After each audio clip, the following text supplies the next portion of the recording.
What is up, RotoGrinders? Dean here, Dean 7904. If you want to get all technical, 2 hours of nonstop NBA DFS conversation starts right now. It's starting at 5:30 because the slate does not start till 7:30. Some may argue the slate starts at 8 o'clock. Maybe I'll argue that soon enough because that first game looks like a bit of a snoozer. Philadelphia and New York, they're running it back. Last time they put up a total of about 150 points, give or take. Wasn't very impressive. Joined today by Taylor Smith. I believe Taylor's making his GrindersLive debut. Taylor, you know what you were? You were like a baseball phenom. You skipped AAA, you skipped AA, you went straight to the majors, right? You said, screw this, I'm not gonna slum it out in GrindersLive. I'm going straight to crunch time. And I don't know what you did. You didn't get demoted. You're filling in for somebody very kindly. So welcome. We usually see each other in small doses for like 3 or 4 minutes, and we comment on your mustache or your jacket or your attire. But yeah, now we get to know each other a little bit more. Welcome to the show. Thank you. I'm excited to be here. I feel like GrindersLive is kind of the chill, like we kind of coast through, every game, and crunch time is kind of a furious finish there in the last half hour before lock. So I'm excited for a more kind of chill experience with Dean.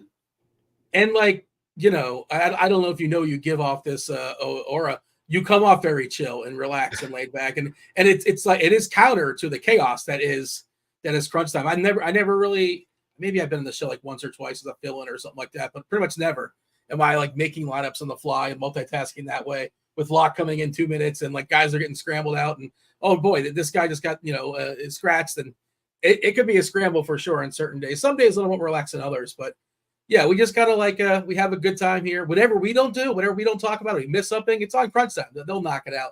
You got the same guys running it back. Of course, Roth is still there, holding it down. TastefulTides, Tim, Keith, Eyster as well. But yeah, it's pretty lax here. The chat sometimes will get us off course. We'll talk about random things that aren't necessarily basketball related. But yeah, plenty of time. We got an hour and 15 minutes till we yield to crunch time. 7:30 lock tonight. Do hit that like button if you guys are hanging out in chat. Hit the like button, subscribe to the channel so you know when we go live. Somebody probably is like 5 o'clock, 5:05, 5:10. Where are these people? Well, yeah, 7:30 slate, so we're jumping on a little bit later. That's how that goes. If you had notifications turned on, you'd know that's the reason why. Also, giveaway today. Today's giveaway. Yesterday we did the movie Monday. On Tuesday, it's Tournament Tuesday.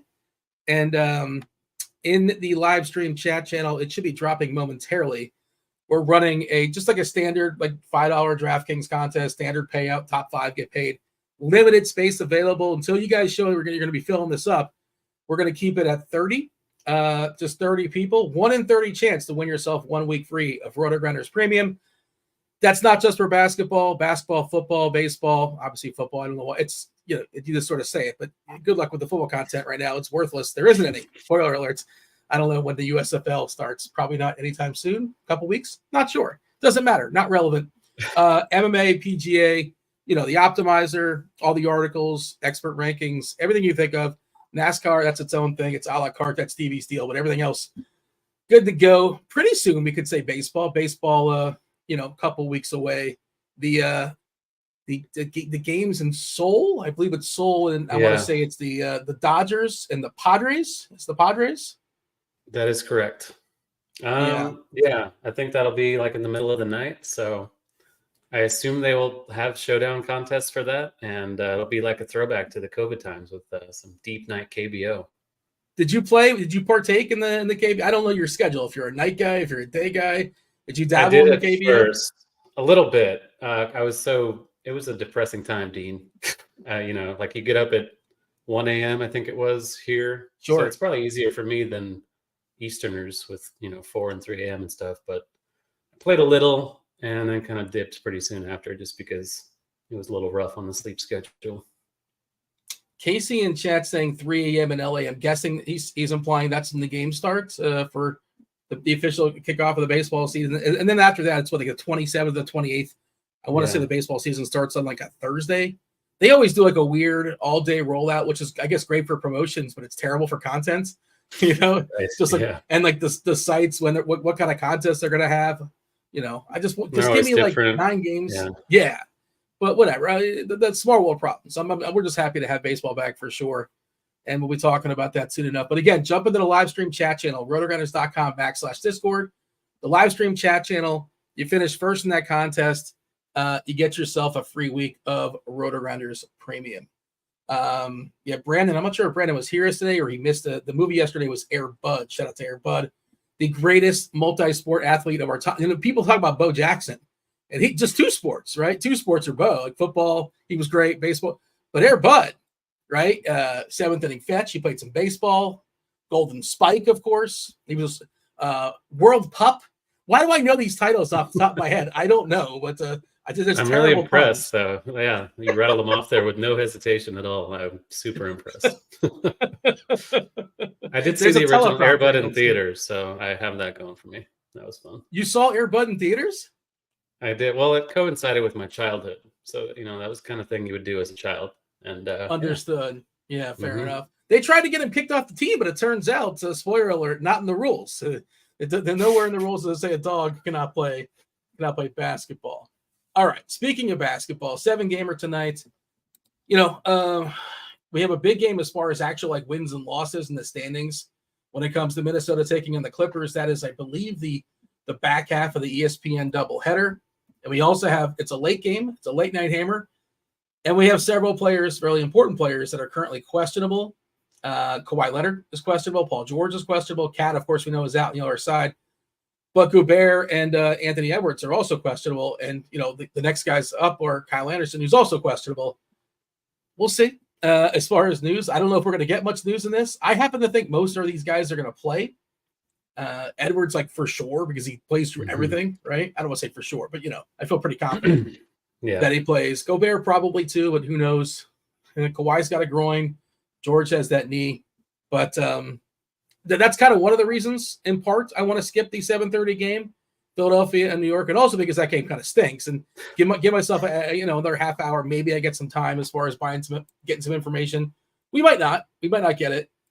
But the other part of it, as far as the slate is skipping the first game, is there's so much value out there lurking. You're a Rockets fan, right? I think you are. Yeah, sadly, I am a Rockets fan. Yeah, bummer for Houston. Şengün. I guess they basically said he's out for the season, or most likely out for the season. And but at the same time, it seemed like he almost best case scenario, right? It could have been worse as far as his injury. At the time, it looked like he'd shredded his knee and was going to be out for a year and a half or something. So I think it was a badly sprained ankle and a bruised knee. So not too bad. Probably done for the year, but they were kind of cooked anyway, it looked like, I think. Yeah, they were in the 11th spot, 5 games behind Golden State. So, and it's one of those things where I don't know, I'm just making this up, but I feel like if they were in the mix, they probably would bring him back or find a way to, I'm guessing so. It's just one of those things, just shut him down because what's the upside? Right.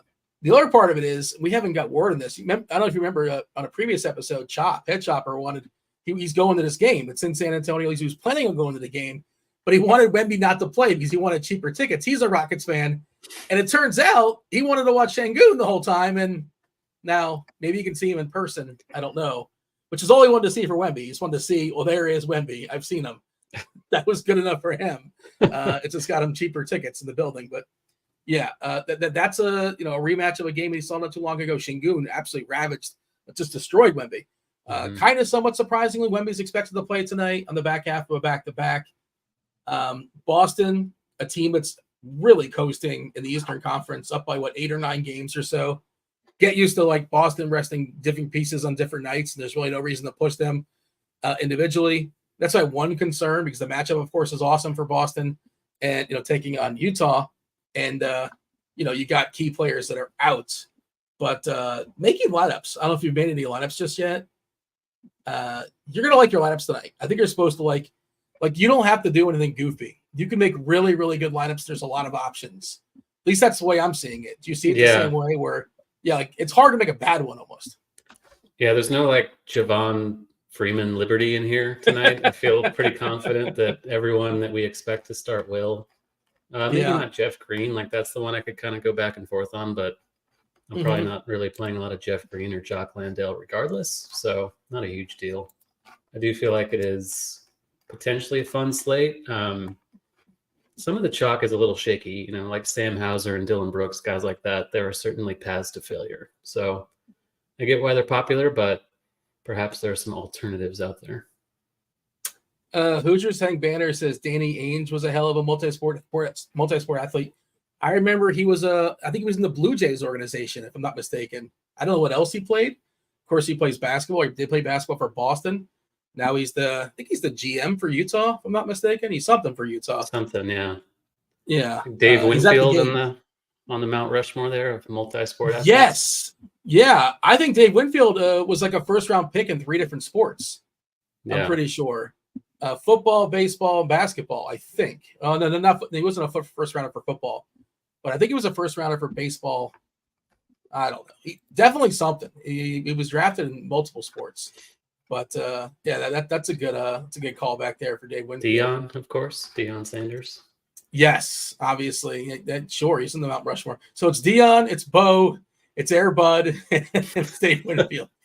Is that our Mount Rushmore? Sorry, Danny Ainge. The Air Bud's got it on you a little bit. I mean, Air Bud's just got more, he's more versatility. He's more versatile, sure. Yeah. Mm-hmm. Cool Guy Bobby says CP3 is a hell of a bowler. Mookie Betts is a spectacular bowler as well. He's I remember he's like 300 games or something like that. Michael Jordan, 2-sport athlete, debatable. I mean, we're rounding up there. We're grading on a curve for that one for sure. I would just blindly take LeBron at tight end skills over whatever Jordan's baseball skills were. Kyler Murray played baseball. There you go. Kyler Murray thrown out there. And there's a lot of them. There's some crossover for sure. All right. Give me the screenshot here as far as the slate. We just got an update as far as projections as well. If you guys have the lineup HQ access, Brian Jordan, St. Louis Cardinals, Atlanta Falcons. There you go. Shout out to the chat all over it. Screenshot as far as the slate, and I'm going to get an update when it comes to who's hitting the most optimals because we just got a brand new batch. Well, just some tinkering, I imagine. Russ Wilson, there's one more. The chat's all over it. Charlie Ward, shout out Charlie Ward. Did you know Tony Gonzalez played basketball? Have you ever heard that before? It's the first time hearing of it. Antonio Gates, also, I believe. That's the one you meant? Yeah. What? You're telling me that guy's a Hall of Famer and he played basketball? What? Unbelievable. Mind blowing. You don't say, Chris Collinsworth. Give me the screenshot as far as the slates. Yeah, so like you said, there is news out, especially in that Minnesota LA game, but not really expecting any of them to sit, at least the stars. I don't really have a read on Kyle Anderson. I guess that's meaningful for Alexander Walker potentially. Keegan Murray, another one, Kelvin Johnson, Jalen Williams. Like there are a few secondary questionable guys that'll matter. And then Memphis, every single slate they're on, they love to throw it into chaos and just they don't even tell us who's playing. Like Jordan Goodwin, we have to do a deep dive into like G League box scores and stuff to see if he's even on the active roster. So they have Stevens, that's Conchar, about the two-way stuff. Also, I didn't mean to cut you off. I'm sorry, but that's mostly isn't that about with Goodwin specifically? Yeah, I'm not too familiar with the two-way contract stuff, but like when you're a two-way player, you only have X number of games you can play, and he has, they can't use him up every single game. I guess is that what's going on there mostly? Yeah, so he's been kind of in and out lately. He's questionable tonight. I think he might actually have an injury this time. Okay. Yeah, Achilles allegedly. So is that air quotes Achilles or an Achilles? Tough to say. I'll have to ask him myself. I haven't talked to him lately. Yeah. So there's stuff. That game starts at 8, so you can, like we've kind of hinted at, fade that first game and then just kind of wait on the news and build that way. Because I don't really think anyone's going to be missing out on Philly, New York, unless it goes to several overtimes. Oh, that'll be so tilting. The slate's over before your players even start. Well, I guess whatever. It'll be like at 9:30 or something. I think Memphis, I don't like the throw on the tanking thing because a lot of it is just like the teams are bad. Like they organically tank, right? There's nothing they can do. And, a team like Washington, they're 5 games up on Charlotte. Charlotte's in the 4 spot. Washington's in the 2 spot. You got to finish in the top 3 to be optimal when it comes to getting the ping pong balls. You have 14% chance, 1 through 3. Washington doesn't have to tank. There's no need to. They got 5. They're 11-53. They have 11 wins in 64 games. You think they're going to win 5 more games in their next? This is testing my math. In their next 18 games, and that's assuming Charlotte loses out the rest of the way. Charlotte's going to win a game accidentally, right? So it's just they're fine. Maybe. They could just play. But Memphis is kind of sort of jockeying, right? They're right there with Toronto as the 6th or 7th worst, depending on. And And also, Memphis is a team that, like, if they get lucky, if they get the third overall pick, they can like go from like one of the worst teams in the league to like all of a sudden being super relevant next year, assuming everybody comes back healthy, right? So, I understand why they would tank. It makes sense. That actually just, and then like they're in a position where like they actually ping pong balls do matter, percentage points, 1 or 2%, but it's something. So yeah, I think that's what's going on. Triple J is hurt again. Come on, he's not hurt. He's fine. Vince Williams, yeah, they're fine, but and it's an embarrassment with what they're rolling out there. But I also kind of get it from a long-term perspective. Are we seeing only 10 bodies there in Memphis? That's what I'm seeing. Yeah, we'll get to it. But they are thin and facing Washington, so I hate that we have to acknowledge their existence, but I guess we do. I think we do, and it feels really gross, but nature of the slate in March NBA DFS, Dean. Jimmy James is telling us in chat that Ray Lewis was a 2-time state champion in FHSA wrestling. Did not know he was a wrestler. Did you know that? I wasn't aware of it. I did not. I'm not surprised. I can see it though, but I did not know this. Yeah, I bet he was. Yeah, well, he was. I bet he was really good. Yeah, 2-time state champion. So there you go. The Rock was football and wrestling. I don't know if did Rock do like technical, like Greco-Roman, like the, I don't want to say the legit, because those guys legit get hurt, obviously. Of course, he played for the U. Okay. Yeah, I just ran some optimals. This is what's popping in my optimals. It's a lot of Boston, it's a lot of Houston, and it's a lot of Washington. Very, very clearly. The Boston stuff, the awesome matchup versus Utah. It is historically the roughest place, or second roughest place. I guess they'll play a second half of a back-to-back with the altitude outside of Utah. They're they're without 2 of their players. No Brown, no Porzingis. I guess 3, because Horford we already knew was going to be out because he can't play on back-to-back games. He would combust. Yeah, no Jaylen Brown, no Porzingis, no Al Horford. So like Luke Cornett is also hitting some stuff, which is, I shouldn't say also hitting some stuff. He's like the most popular player right now, which that's the uncomfortable one, isn't it? I think that's uncomfortable. O'Shea Brissett maybe is an interesting pivot. We'll talk about it when we get there, but you can't ignore Boston. And then, of course, your Rockets. That's why I was kind of alluding to before. No Şengün. He just runs everything with that offense. Awesome matchup with San Antonio. It's, again, they're both kind of perfect storms. Great matchup, thin roster, and, elevated usages. And Cam Whitmore's out as well. And I'm sure you've run the court IQ. You've seen this on Green. Green jumps up like 10 percentage points when it comes to usage for Houston. So he looks awesome. FEV looks awesome. I won't say Dylan Brooks looks awesome, but like he's playable, right? His point per dollar projects well. Is that a nice way of saying I don't want to roster him, but maybe I will begrudgingly? It's kind of where I'm at. Delicately. Yeah. Yeah. I mean, he helps your team win, right? He's a good defensive piece, good locker room guy probably, but yeah, he's like the guy you hate that, when he's on a different team, you hate him, Draymond Green style, but he's, he's on your team, is your favorite player type thing. Marcus Smart, I think a lot of, is Marcus Smart on the umbrella? Yeah, I would like him on my team. He's kind of annoying. I'll give you another one. Jose Alvarado. Yeah. That guy seems annoying to play against. Yeah, he does. Lurking in the backcourt. Yeah. Did you see Somehow the play people earlier don't see in the it coming. Year? There was a play earlier in the year where New Orleans was like, they're up like 35 or so, and Alvarado was hanging out in the corner, like off the court, and he snuck up behind and stole the ball. Like, I'm so, how did he not get punched in the face for this? Like the unwritten rules. I think it was like a 30-point lead. It was something ridiculous, and he seems like an annoying guy, but you love him. He's the guy. Yeah, he's the guy that would bunt to break up a perfect game type thing. Yeah. Yeah, definitely give that guy the stink eye. Sam Hauser's coming in pretty hot as well. Tatum's coming in pretty hot. Kuzma, Kispert. I never play Kispert, but again, good matchup. And Washington's playing some tighter rotations these days too. We're gonna dig in game by game. Washington without Rashawn Holmes, so we'll see a lot of center Kuzma. No Bagley. They're without their bigs. Memphis, thankfully, doesn't really have any bigs. I guess they have Jameson, I suppose. Aldama, we're projecting to start the 5 is certainly a small 5.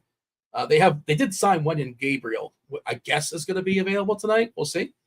Anything else? I don't know who Deron.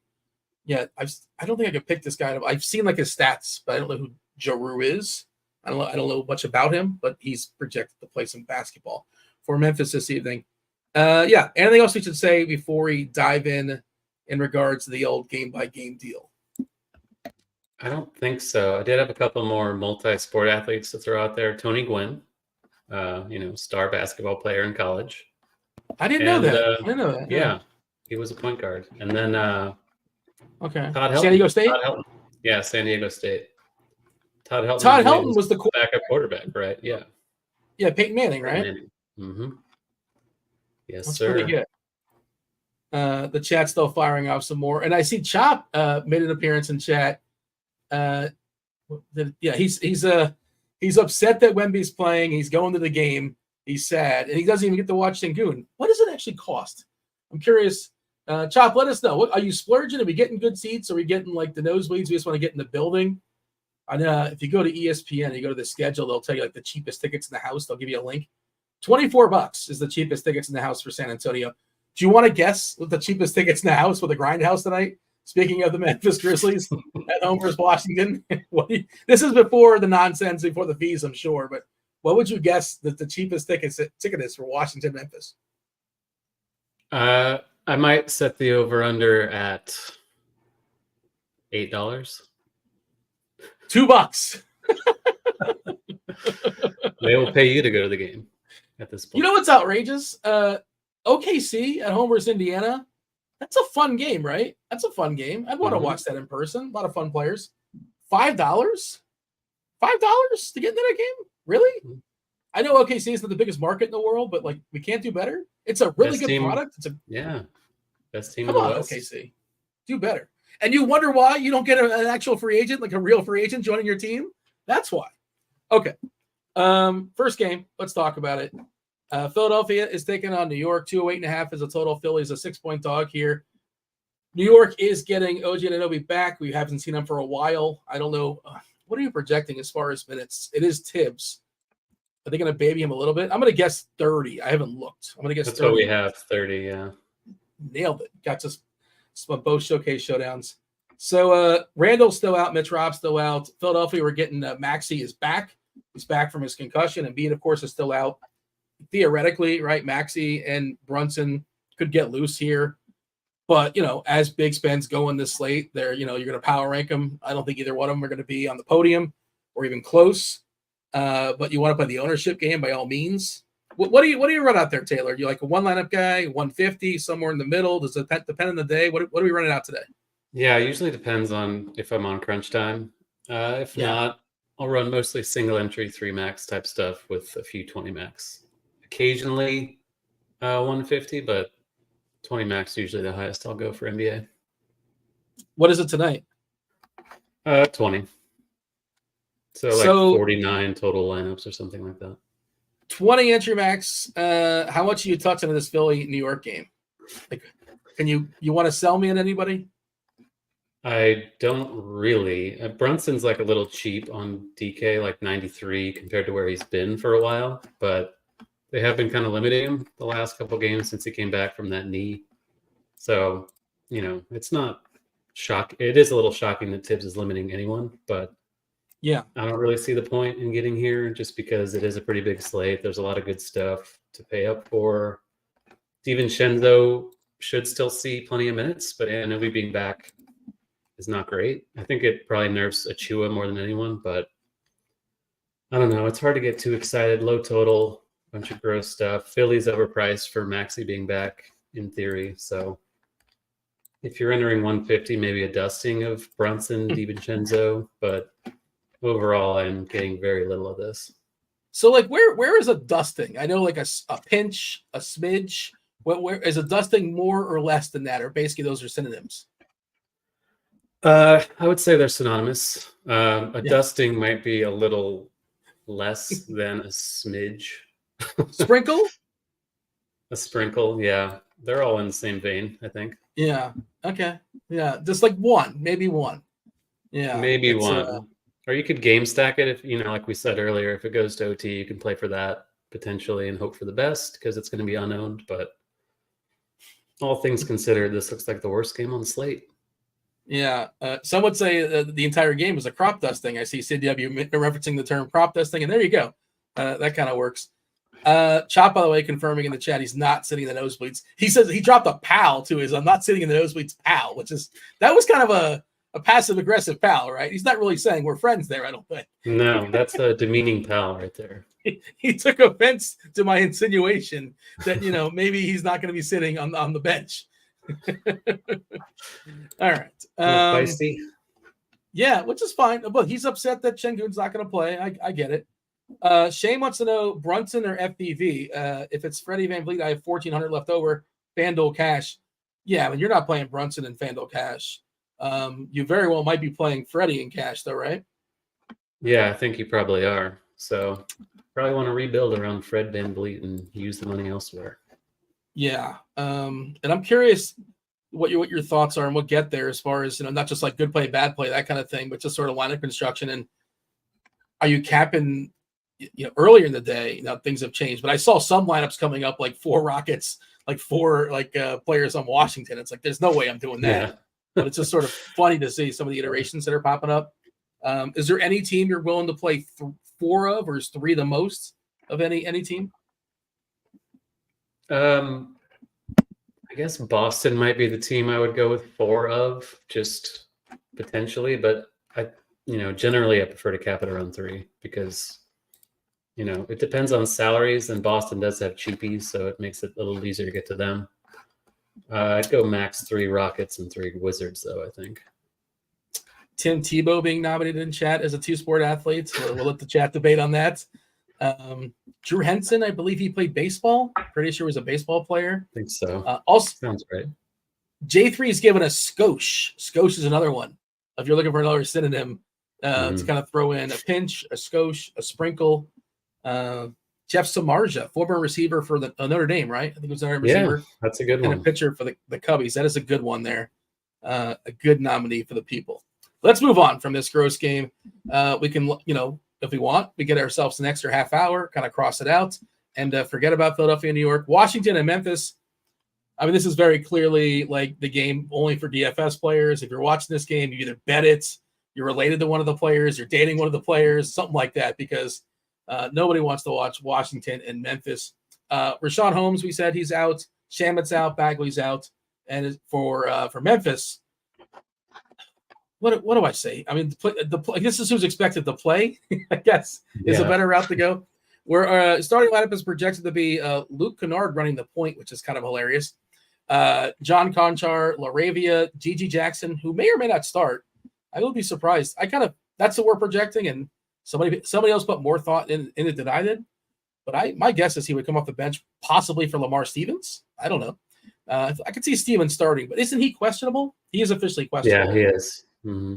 And so is Conchar. So, the annoying thing here is that we can go to 8 players here on Memphis. Very realistically, that's in play. Because I'm just seeing 10. Mm-hmm. Kennard, Conchar, LaRavia, Gigi Jackson, Ultima, Stevens, Jamison, Goodwin, Gabriel, and Giroux.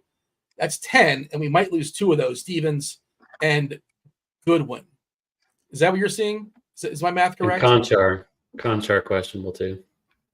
So, okay, 7. They can't go 7. You have to address 8. Okay, but this is something we got to pay a high alert for, right? Because one could be a healthy or an injured healthy guy. Yeah, it might be one of those things. But just because people spend $2 and they want to watch, they want to watch a basketball game, they don't want to get put out. So you have to dress 8. So maybe they dress 7. This is worst case scenario, I suppose. The most extreme scenario, all 3 can't play, but one just wears a uniform, pretends like they're an emergency player. Yeah, I don't want to give Memphis analysis. I'm just going to throw it to you. Tell the people what to do with the Grizzlies. So Jackson did start the last game with Vince Williams out, and I think Jaren Jackson was in for that. So I would imagine he starts tonight, regardless of Stevens. So I agree with what we have for now. Okay. He played 38 minutes. That game was a blowout. This matchup is even better against Washington. I think they're first in pace and last in defense, which is exactly what you want. So that's a good play. The minutes upside is clearly there. We have him at 27 now. Obviously, room for growth on that, depending on what happens with the questionable guys. It's pretty nasty. Jake LaRavia projected for nearly 30 minutes. Kennard, I think Kennard might be a pretty sneaky play. He's not like flying under the radar completely, but he's around 5K on both sites. They're pretty much out of guards. Like if Goodwin and Concha are out, he's the only guard, and Dijon Giroux, I guess, is a guard apparently. So I'm told 30-ish minutes for him, sources say. Yeah, it's pretty disgusting. I think Jameson could start, maybe not, depending on the news. I think he's kind of just a pure Cornet pivot in tournaments at this point. He's kind of the same price as Cornet around the industry. I don't think that's a bad idea. Continues to be smashed, particularly for bigs. So I think that's fine. I'm not super psyched to pay $6K for Santi Aldama, even if they are down to 8. I get it, but I don't know. That feels like kind of an overpay. It's Do you pretty think gross. there'd be a better chance Jameson would start if Rashawn Holmes was playing on the other side? Like I think it's a little less likely with Kuzma playing the 5. Does that make sense to you? Yeah, go small because they're bad anyway. So why bother matching position for position? Yeah, that's a sort of my read on it. But I want to see if we have an if-then set up for Memphis because, there could be some real plays here. And Kennard, traditionally not a point guard, but like you said, they're sort of like forced into that role because there's really no other options there. They're thin as is. They're really thin when it comes to guards. He's capable of handling the ball, but that's not what he is by trade, obviously. Let's see what we have here. We have the stars. I'm kind of scrolling on through Kawhi, Keegan Murray. You know what? Kyle's just said, I'm not going to do one for Memphis. We'll just figure it out when we get there. He's got like the real meaningful names we'll talk about as we go through. And it's also like 3 different guys. So it's how many different routes, how many different passes are you gonna plan out there? I get it. And I just wish they made all these Memphis guys like just grossly too expensive. Give them the Nas Reed treatment. Like, why can't they all be 8K like they are like Nas is on FanDuel? Just so we know what to think about them. But that's where we're at. If Gigi starts, we only got 27 minutes for him right now. I think there's a little bit of a growth on that potentially when it comes to his minutes. He's a like, really strong play. Yeah, I think he's the most interesting one. And I do agree with Kennard as well. And it's not even just that they're going to be thin. And this is kind of the theme of the show is the matchup, right? The matchup against Washington's really appealing. The other side of this game, I mentioned Kuzma. I think he's really solid, looks really good, kind of priced up. I think there's still some meat in that bone. Avdia looks pretty solid. Kispert's projecting well, but I think my favorite is Tyus Jones, the old Tyus Jones revenge game. Nobody gives up more opponent assists than Memphis. I feel like the double-doubles on layaway. I think there's room for like 13, 14, 15 assists here for Tyus Jones.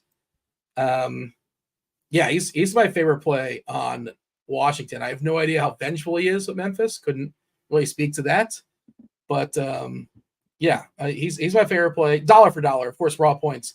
Kuz was the best play. We do, live in the world of the old salary cap.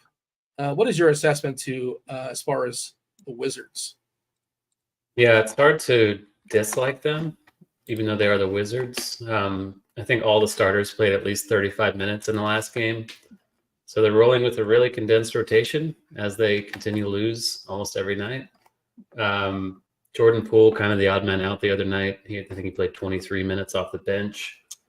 I think he's okay as a kind of a pivot away from his chalky teammates, but he is projecting for ownership at this point. So don't love it if that's the case. Koulibaly is interesting, I guess. He's just really bad per minute. No usage for him. It's just he's cheap, and I could see him kind of flying under the radar compared to a bunch of other cheap stuff from Houston and Boston, for example. So I get it. I think Kuz is definitely a guy you're playing in cash, especially on DK where he's 8K flat. I think that's too cheap for him, especially if he's playing center against a shorthanded Jaren Jackson-less Memphis team. Kispert, I get, kind of a cashy guy. Just the Hauser, Kispert, Dylan Brooks trio is just popping in projections, and they're all kind of the same guy, and they could all shoot 1 for 11 and completely fail. But how would you rank them if you had to, or just like, totally random for you? I think I slightly prefer Hauser just because Boston's quite thin and they've been willing to condense their rotation to the kind of the starters and a couple of bench guys, followed by Brooks and then Hauser. I think Hauser's also the most expensive, so that's tipping the scales against him a little. Some questions here in chat. I'm sorry. I didn't let you finish. Go ahead. No, I think I said I might have said Hauser is the most expensive. I meant Kispert is the most expensive. Yeah. Derek wants to know, can you power rank the Grizz Stevens, who again currently questionable? We want to note that GG Stevens versus Laravia. Those three, how would you rank those three? I'd rank them GG, Laravia, and then Stevens. Like they're all kind of the same price. So if Stevens were cheaper, maybe that would help him out. But as of now, I'd put him third of the three. Brian's got a question in chat regarding Kuzma. It's a 2v2. This is kind of to my point earlier. Like, you're supposed to like your lineups tonight, and maybe I just have a bias against. I'm not sure. He's got a 2v2, Kuzma and Trey Lyles versus Chet Holmgren and Herter.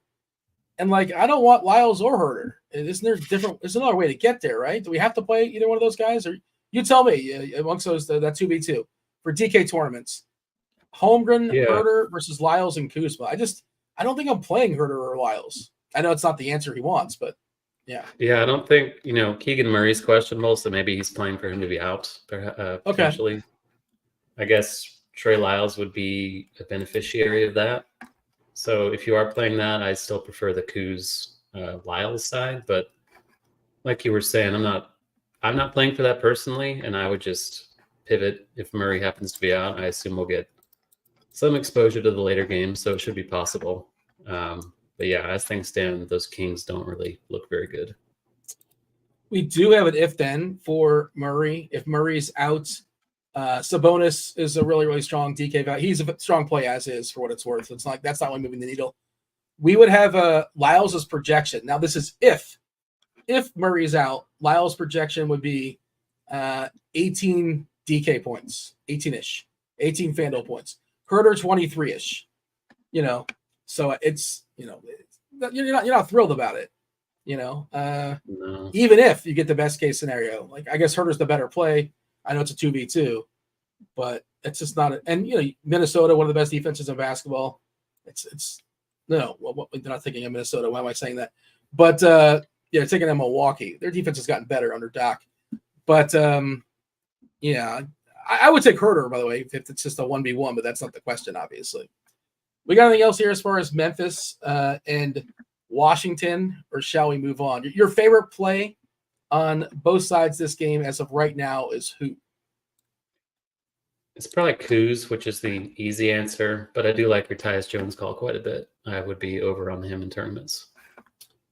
Okay. There's another 8 o'clock game. It's the Pacers and the Thunder.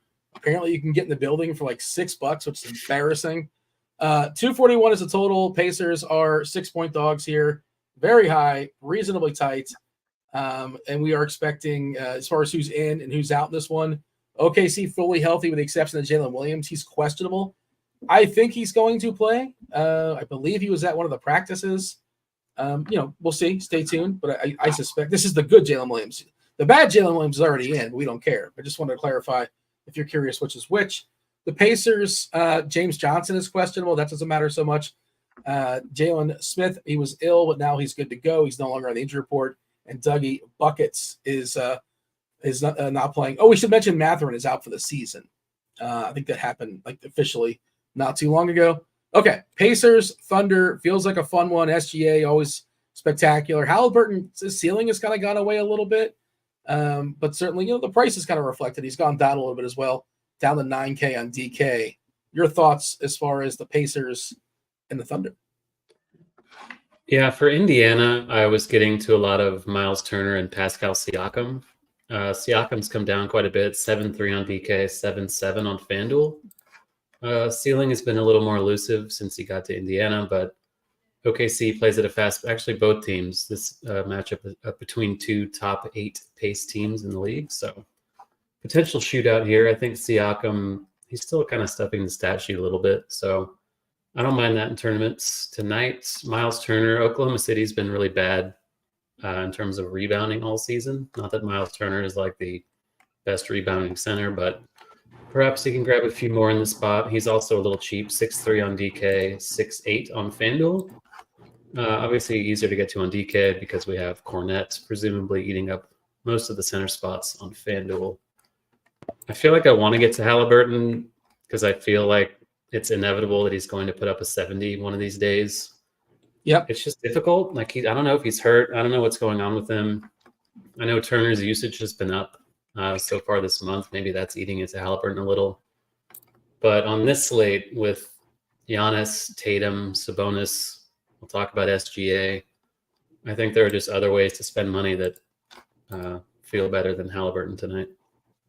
The other thing about the Pacers is their rotations just tend to not be very tight. They play a lot of guys 25 to 28 to 30 minutes, right? And you don't really have the opportunity for Halliburton to play 37, 38, 39, or Siakam to play 37, 38, 39, or Miles Turner to play 35, right? They just get a lot of their guys in the mid-20s.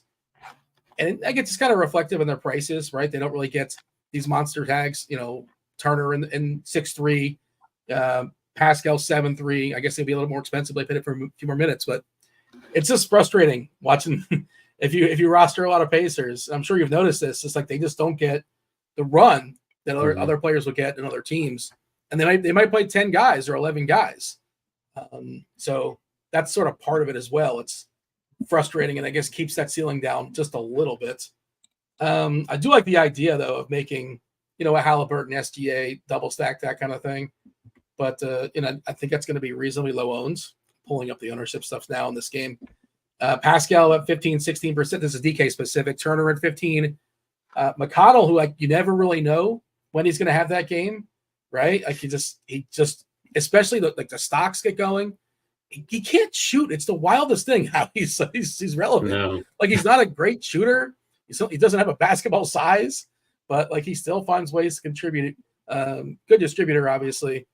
And good fantasy player. That's all we care about. We're only giving 19 minutes, and he's got a 23-point projection, which is that's not something you're smashing, but he's in the pool if you're running guys. He's coming in at 8%. Did you give your thoughts as far as the Thunder? Do you think Williams plays? I suspect he will. I think he will too. I think he was at shoot around, which is generally a decent rule of thumb. Yeah, I think he'll be in. He's 6'9" on DK, which isn't bad. Obviously, the pace-up spot against Indiana is pretty good. SGA looks outstanding. 11-3 on FanDuel, 10-5 on DK. Happy to get there. I always wind up with a little more giddy than I want to. He's still good per minute. It's just kind of like an OKC thing where beyond the top three, the minutes are just not safe for anyone. They're happy to run 10, 11 guys out there every night. So giddy as a tournament play, sub 10% ownership, I'm fine with. It's just hard to make him a priority. Chet probably just kind of slips through the cracks for me tonight. He's been a little shaky lately, but it is a good matchup. Indiana, I think they still probably allow the most points in the paint. But Chet, not really a banger inside anyway, so perhaps not the best spot for him. Yeah, it'll probably be mostly SGA and Jalen for me.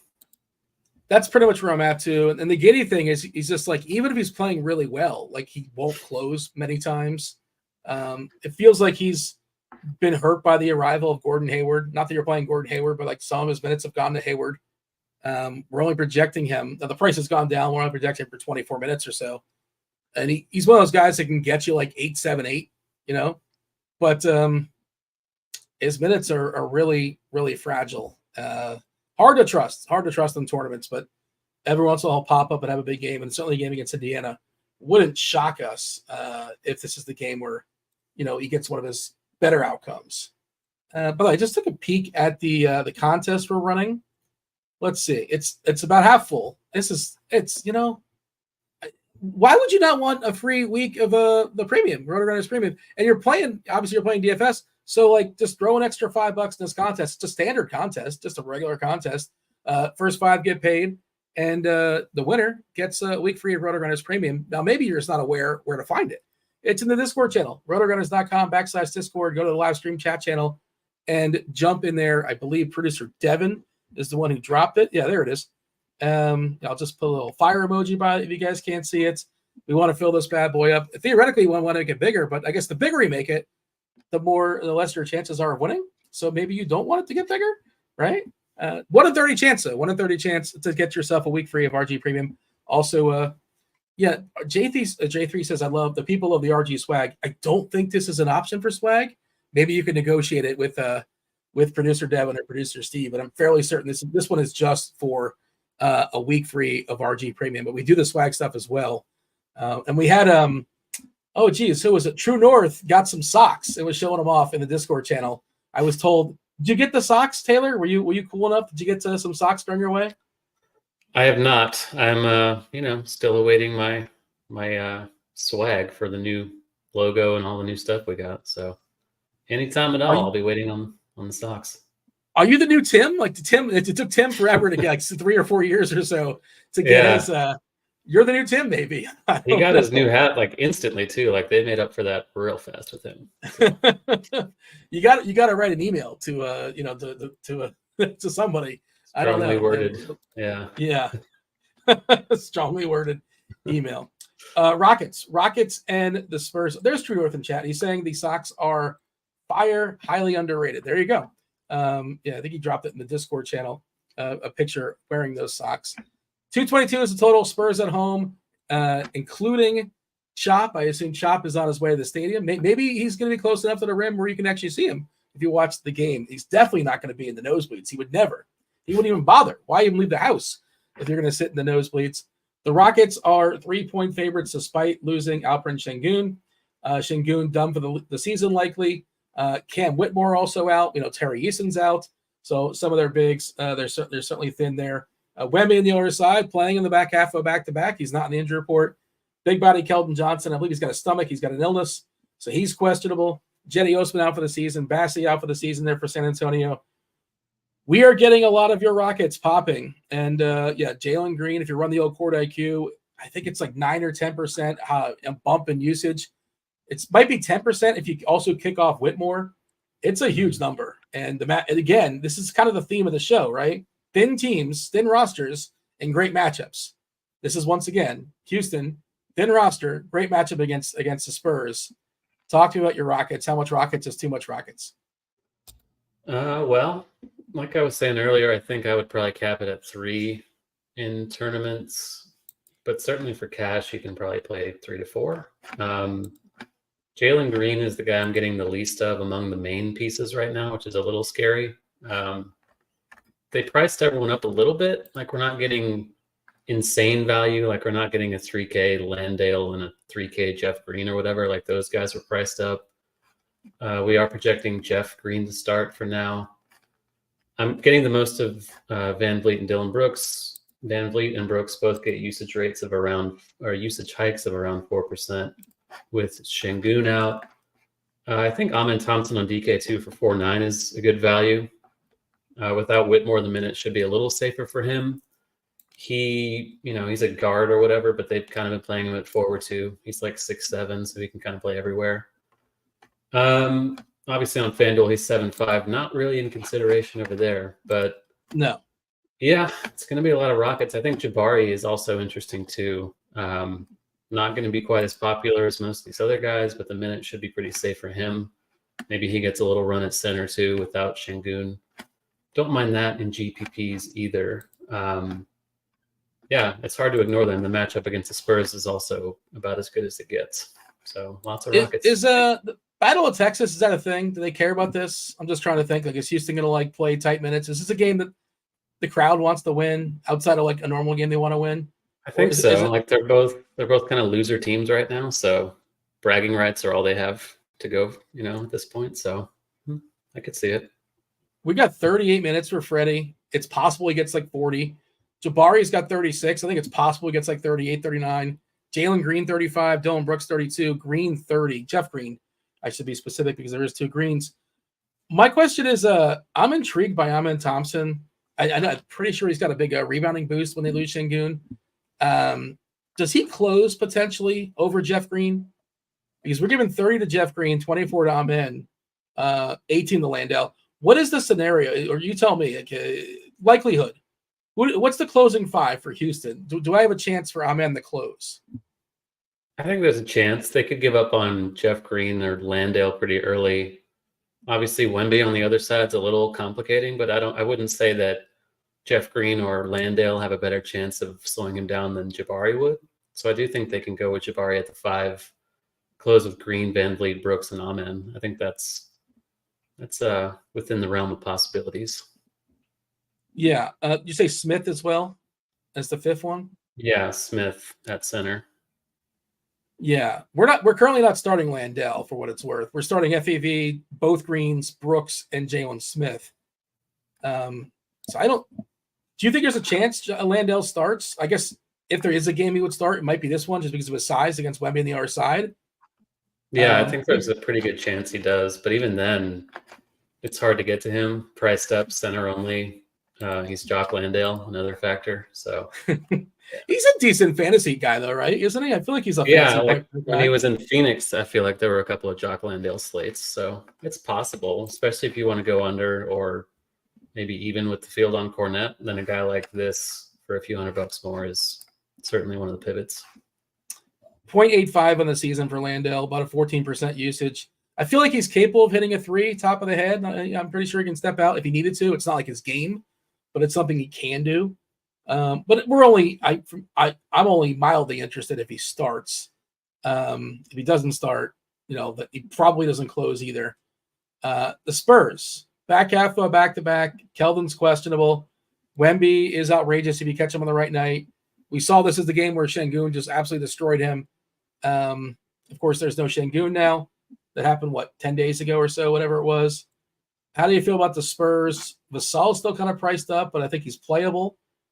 I don't know if I go much beyond that unless maybe we lose Keldon and, Trey Jones or Sohan or something like that rises up a little bit. But I think it's for the Spurs, it's mostly, top 2, right? Mostly Wemby, Vasal. And if Wemby's getting 2 or 3% ownership, which is what I'm seeing, if you're running 20 lineups, you just got to run 1 to get over. 2, you're way over. Not to tell you how to build your lineups, but I feel like you should probably get over that just because it's not hard to. And it's Wemby. Yeah. It's a great spot. Certainly the Rockets don't have anyone to guard him. They kind of swarmed him when they played last week. They would send double and triple teams this way and kind of force him to get rid of the ball. Obviously, they had Şengün for that, which helps.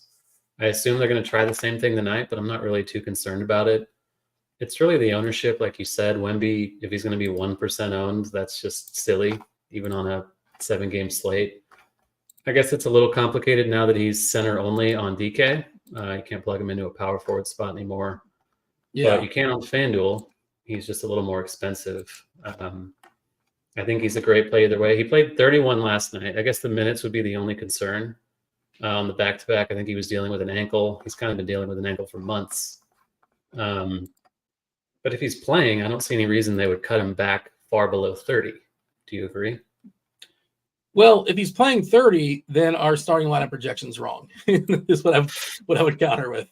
And just I don't have a good read on it. I just, I would just be guessing.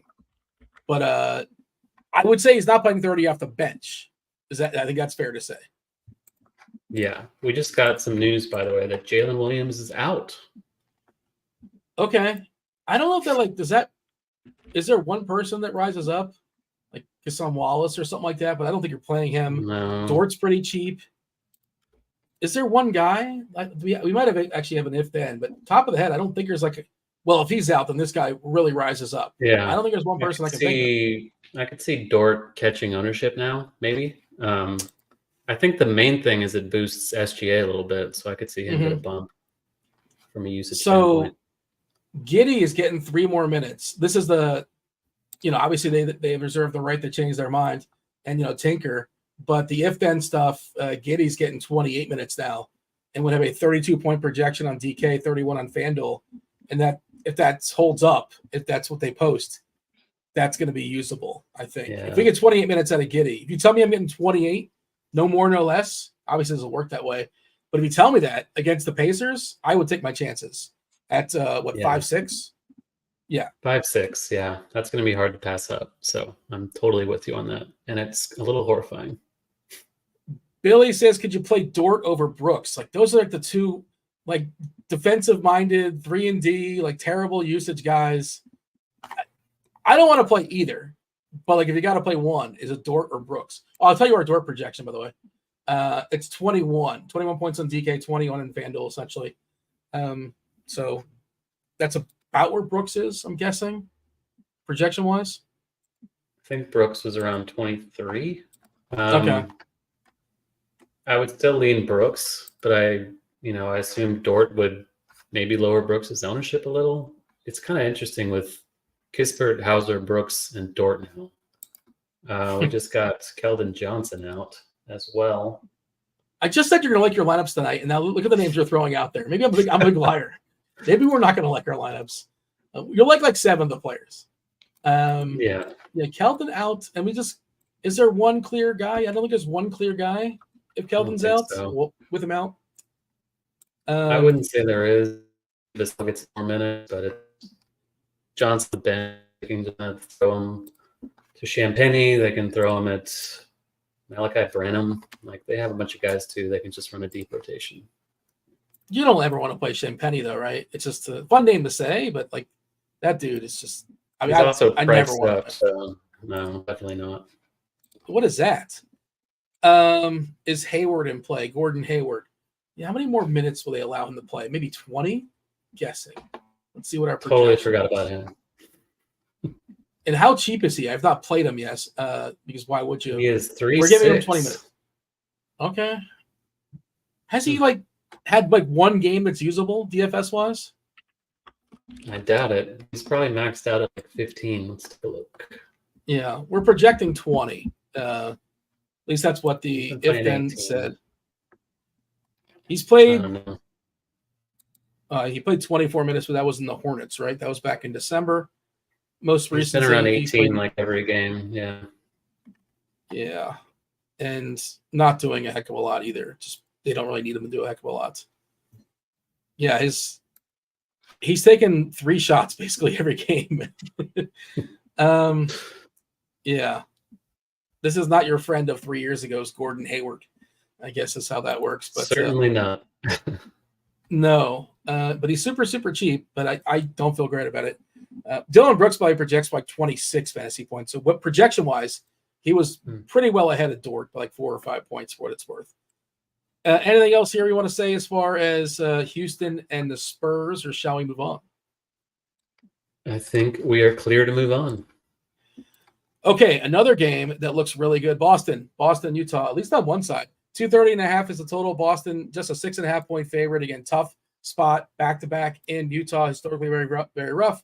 The altitude as well. They're without some pieces, some key pieces. And again, Taylor, say it with me, a team that's thin in a great matchup. It is the theme of the slate. The Boston side, they're without several key pieces. No Jaylen Brown, no Porzingis, no Al Horford. Svi Mikhailiuk is questionable for what it's worth. Utah did sign Darius Bailey and Kenneth Lofton. I don't know if those guys are available, but good for them. Lauri Markkanen is still out for Utah. And Taylor Hendricks, the rookie, he's got that toe, so he cannot play basketball tonight. Yeah, Derek White looks awesome, and he's like, I didn't run the iteration, but it seems like every iteration, whatever pieces are out, he's the guy that gets the bump up in usage. Dollar for dollar, I think he's the best play on Boston. Well, you might say Luke Cornett, but then it's Luke Cornett. Yeah, how do you handle the Celtics? Because they all look good math-wise. I don't want more than 3. Yeah, talk about Boston. Yeah, I think it's going to be pretty concentrated from an ownership standpoint. Cornett, Hauser, and Tatum. We expect Cornett and Hauser to start for Porzingis / Horford and Brown. Yeah, White might fly a little under the radar compared to them, especially on FanDuel 7-6. Holiday missed last night. He's back tonight. Don't think he'll be limited. He's probably not going to be super popular, so I don't mind getting to him. Like, they all project well from a median standpoint. It's just you don't want to play 5 of them together, and obviously the guard spots with the Rockets and these other teams are pretty loaded. So I think Holiday and White are really good in tournaments. The Cornett thing is, I guess, the big decision point tonight. We expect him to start and play 28 minutes, but they do have Keita. They now have Xavier Tillman on this team, even though he DNP'd last night. They have O'Shea Brissett, who can play a little bit in the middle. Great matchup. and he's good per minute. I just wouldn't expect, like, I think in the 2 previous games that he started, he's played over 30 minutes. I'm not sure he has that tonight just because of the Tillman thing. Not that Tillman's going to play a huge role, but I think there's a lot more uncertainty than the ownership might indicate. Is he still dealing with that knee? I don't think he's on the injury report, right, Tillman? But like, is that still just something that's lingering all season? It was the thing, at least in Memphis. I assume it was real. Yeah, it's tough to tell with the Grizzlies, but I assume that was real too. Yeah. He's not played a ton since he got to Boston, but I expect he would play tonight. I feel like Brissett is kind of the sneaky one there. Just trying to think. Utah, they're projecting to go with Collins and Kessler. They kind of weren't, the absence of Markkanen, they would kind of like basically swap those guys in and out for each other as the game progressed. You have any rules here? Like Kornet, Brissett, Tillman, probably a Queta, a max 1 at all those guys, I'm guessing. That sound fair? Yeah, definitely a max 1 for them. I don't think there's a path to all of them really going off together. Certainly not playing more than 2 of them. Plus, Tillman, Queta, and Kornet are all center only, so that's quite limiting. Well, there you go. Brissett, yeah, I could see maybe playing him and Kornet in a tournament together just because they're both really cheap. But that's certainly as far as I would go, max 2 of that group. If this game's a blowout, Kornet, does he play into the blowout? How deep is he one of those guys that can start and play into the blowout? Or I guess he would probably yield to Queta at some point, right? Yeah, that's what I was thinking. I think he would be the one to get garbage time. Pritchard versus Hauser, like whichever one starts. Like we got a little bit of a swerve last night, right? I think we were expecting Hauser to start, and it was Pritchard. They both kind of got there. Hauser got there late. Pritchard was like 8-8-8 or something like that. We are projecting Hauser to start again. I don't know how confident they are in that. I don't have a good read on it. Do you have a good read on that? I feel like it would be Hauser just because Holiday and White are both in. And in theory, those are the guards, and Hauser slots in for Brown at the 3.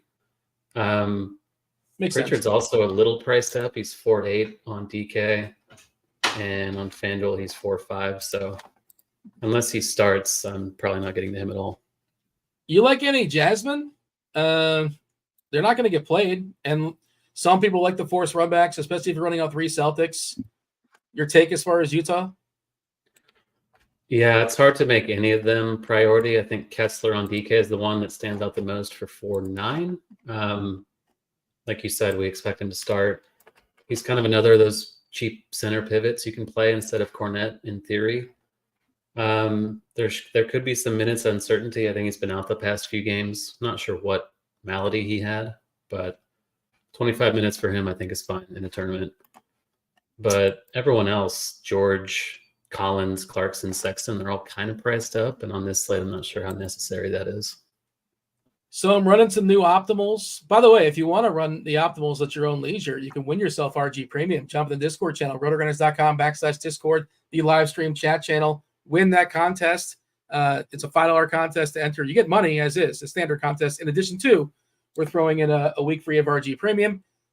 Or you can get a 3-day combo pass, $19.99 for 3 days. Some people just want to taste. They don't want to fully commit. If you want to fully commit, you can get $10 off your first month for RG Premium combo.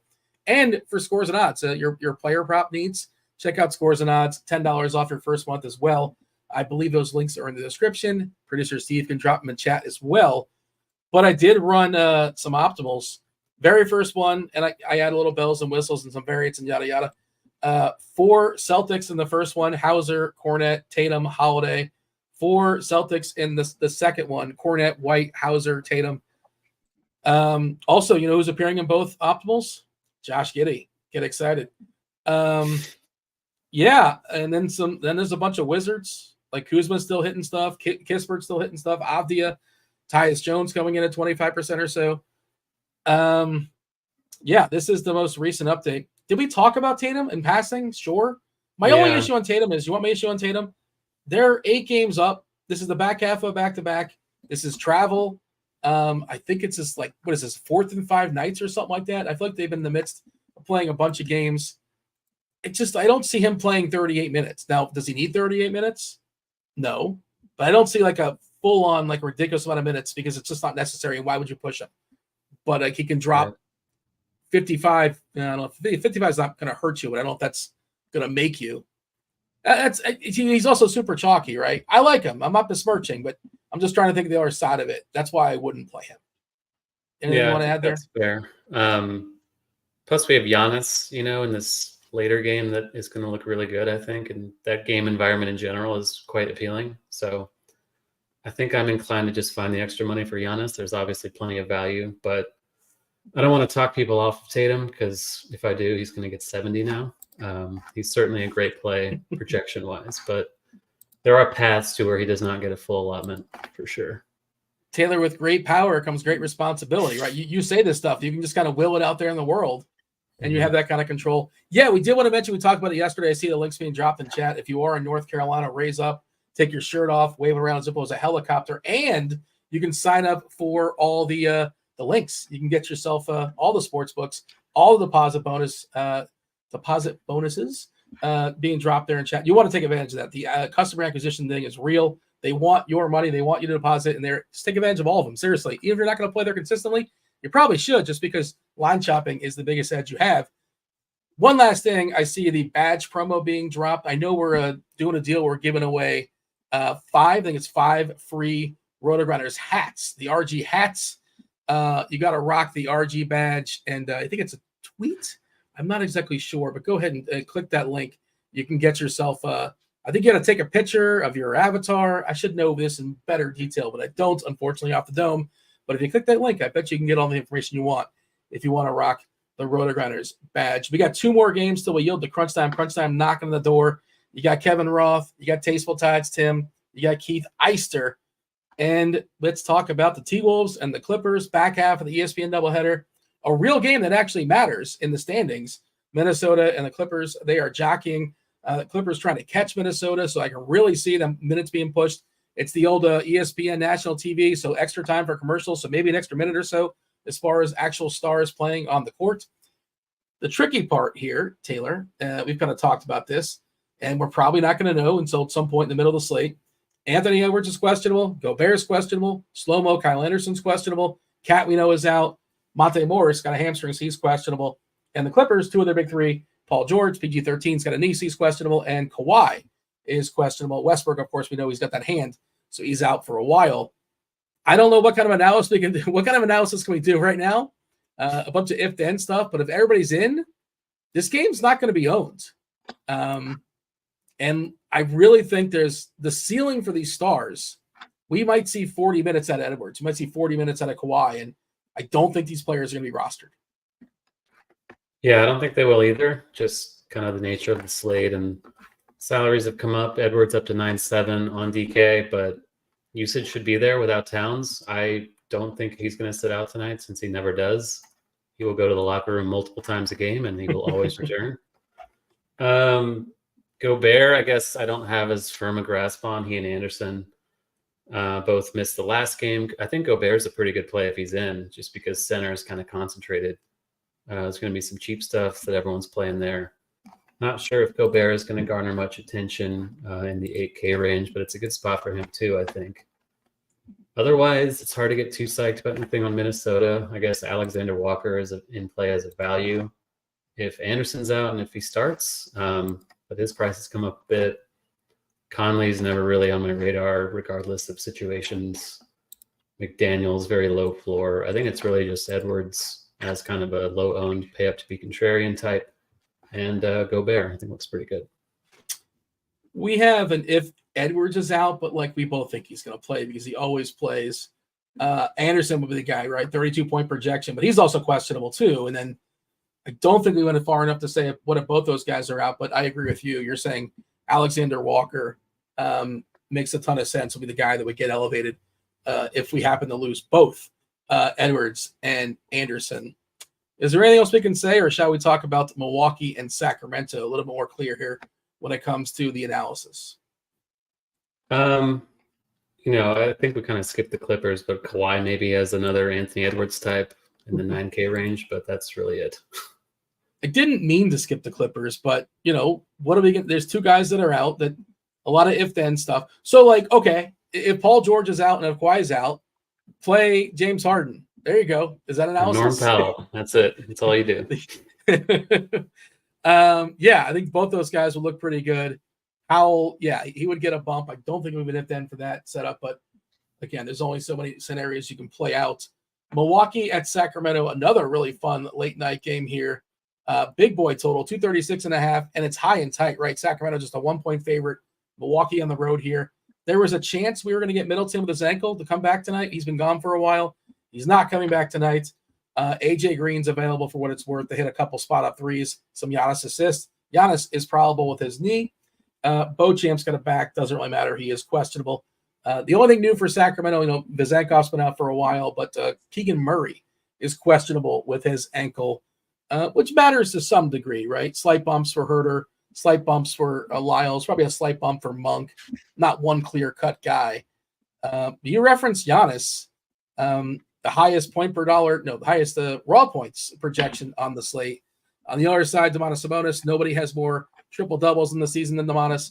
All he's got to do is get the assist. The points and the rebounds are already there. He's already 2/3 of the way when the game starts. He just got to get the assist to knock out the triple dub. What do you got as far as the Bucks and the Kings? Yeah, both those guys look fantastic. Finding a way to get to both would be a lot of fun. Not sure how viable that is, but definitely a fun game stack. I also think it's a good De'Aaron Fox spot. Milwaukee's kind of struggled against these scoring guards all year with Lillard in there. So Fox at potentially low ownership, or almost certainly low ownership, I think looks pretty good tonight.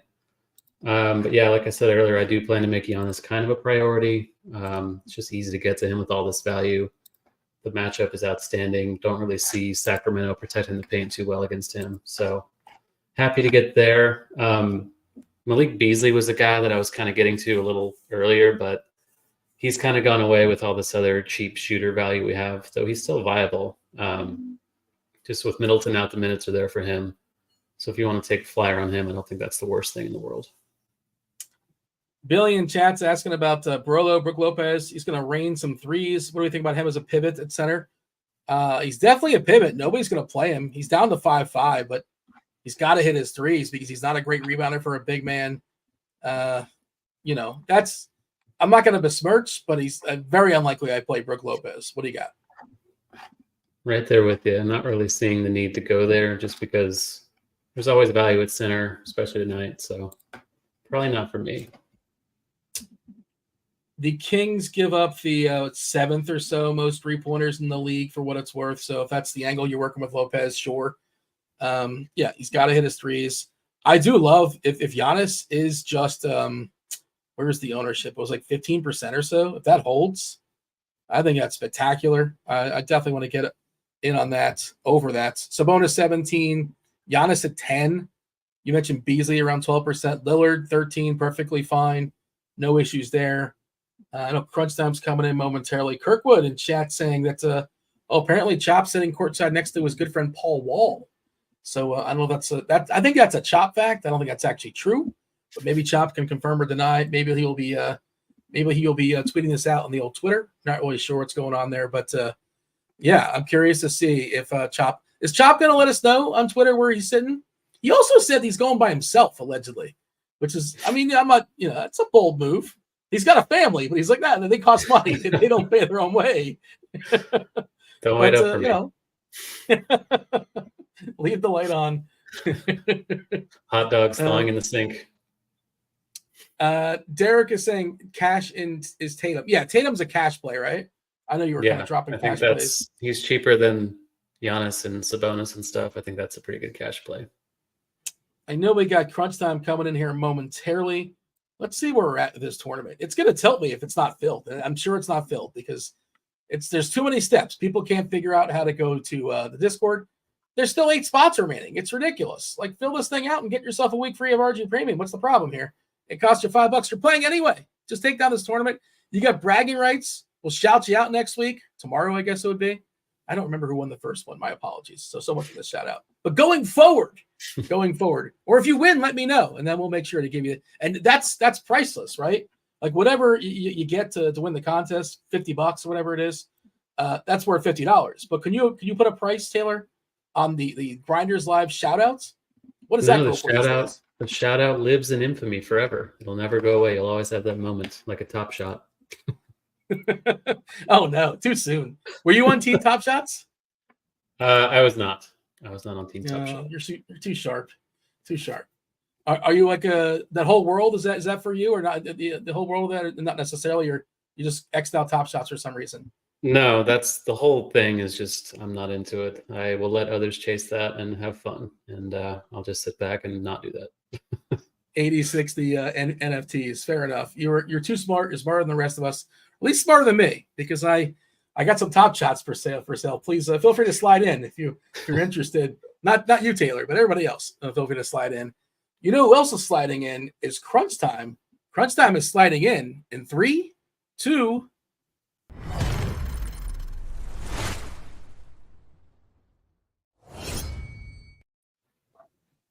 It is Kevin Roth. It is TastefulTides Tim, Keith as well.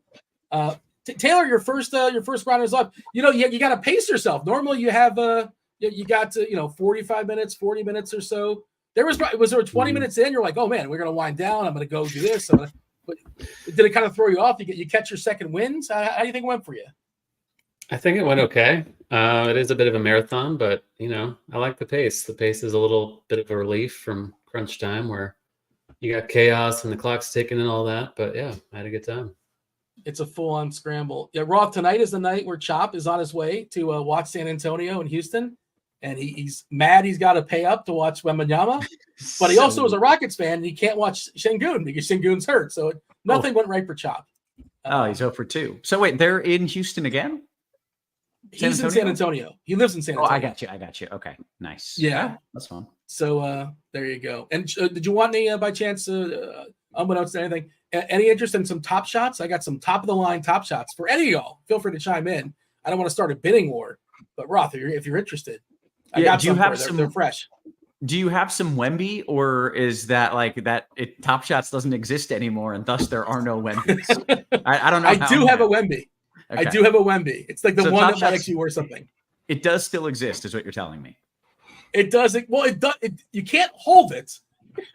You can't feel it. Well, yeah, the company still but it does exist. Yeah. Okay. It made it farther than I thought it would. So you got that.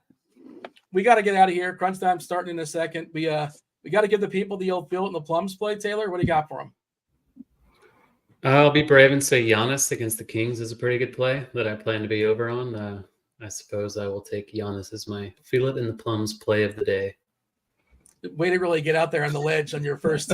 I want to say I don't Tyus have a Jones. terrible call. Then I'll never be back. That's the good. That is you're playing it smart. Again, this is why you didn't buy Top Shots and I did.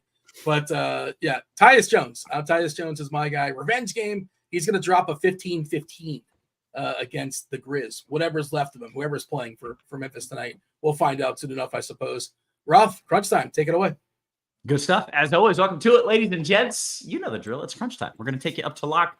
We might take you through lock. We'll give you some plays. We'll answer your questions. And as always, joined by two of the sharpest minds in the biz. We're running it back, gents. This is back-to-back nights, right? It's crazy. It is. It's excellent. Well, I'm thrilled to be joined by you again. We got Tasteful Tides. Tim in the house. What up, man? Yeah, not much. Definitely a way different slate this evening than it was last night. So definitely it's going to be a tricky one. We're waiting on some news. That's for sure. Why is Tim so cool? He showed up and like 4 people in the YouTube chat all at once. We're all excited. Hey, Tim. Hey, Tim. What's up? What up, Tim? Hi, Tim. Hey, Tim. Is Wenyen Gabriel available tonight? He signed with a Puerto Rican team. It's a really good question. It's a really good question. I don't know if he is. Yeah, well, we do know that Tim is a man of the people. That much we do know. The people got excited. Ice, you got no love, but I have love for you. What's up, man? I think it was your fade of Sam Hauser. Yeah, or Jokic. Yeah. We get to do the Boston thing all over again tonight. Oh, so how fun! That's exciting. Not comfortable value once again, but Sam Hauser kind of torched me. 60% from 3-point. That's kind of what I said he had to do, and dude did it. So he did it. We move on to today. I would like to let you know that you have so many sympathy hellos now coming in the chat. It's nonstop now. Everybody's giving you love now. Good to have you on again. This is kind of an interesting slate. I think it's more fun than it was last night, at least personally. I'm excited about this, and we've got that single entry going on here, the RotoGrinders tournament. It's in the Discord. I have signed up for it. I don't get the perks if I win, but I will talk so much shit if I beat all of you that it's worth it for me. So I highly recommend everybody jumps in. Ice, I don't know if you get in that, but people like trying to take down the big guns. Are you guys in? I did not get in. I didn't want to steal a spot, but if we need people, I can jump in. I mean, we'll probably fill it either way, but I don't know. I think it's fun when people get to try. Are you just excited, Kevin, because we got Brunson and Wemby on the slate? Is that yes? That is Okay. That is literally what I was like. Oh, the slate looks good to me. I just mean, can I play the two dudes who I always want to play? The answer is yes, and I'm pumped for it. And I guess Wemby, I didn't even think about it. The revenge narrative is strong after he got freaking smoked by Houston last game. I think he may come out balling. But hey, let's dive into the actual meat and potatoes of this slate. Tim, why don't you walk me through what has happened and or what we are still waiting to happen? Yeah, so I'm going to start with what we're waiting to still happen first, because I think that's more important. The important thing on this slate is that the very first game, the 7:30 game, is terrible. So even if I was making 100 teams, I don't think I'd have anybody from the Knicks 76ers game. So that means that we get to move lock to 8 o'clock, really, in my opinion. So Memphis news is the most important news. They've got 10 bodies. I think there's 4 of them that are questionable. One of them might be playing for a team in Puerto Rico. So I don't even know if he's available. So they might end up having. How do we not know if the guy is in Puerto Rico or in the United States? Like, how do we not know? He signed a professional contract for a Puerto Rican team. So I talked to the guys on our projection team, and they were like, like maybe that's something. I don't know. But I mean, so Memphis could end up only having 8 guys, or so that would be a really big deal. So that's the biggest thing right now in terms of what we're waiting on, because but since we're fading that first game, we'll have all the information. So it's really not that big a deal. It's just hard to decipher that situation right this second. We did get Jalen Williams out for the Thunder. That's a big usage upgrade for SGA. I think he's going to be a top play tonight. So Keldon Johnson is out for the Spurs.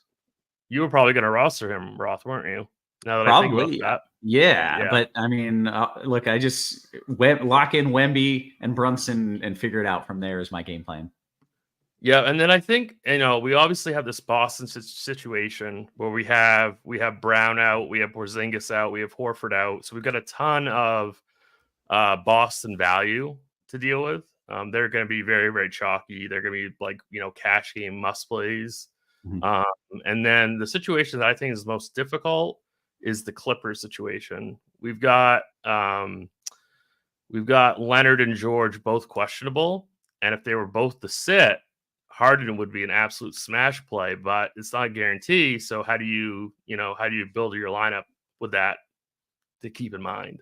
Right. Okay. Very interesting. Good little run through there. Ice, of course, I want your tournament takes here shortly, but first, we like to start with a FanDuel cash build. And Tim, you are the man for the job. Why don't you run through how you are starting off your builds here tonight? Start off with FanDuel? Yes, please. And I guess keeping in mind that we need that starting lineup for Memphis to really know what we're doing, right? Yeah, because the thing is, like Luke Kennard, he's 4,700. He's point guard, shooting guard. He would be a standout cash game play. Jalen Green, you're going to be getting to definitely some Houston players in cash against the Spurs. The Spurs play super fast. They're horrible defensively. So you're definitely going to get to a couple Houston players. Jalen Green, I prefer personally over FVV, but you could really play both. But I would at least play one.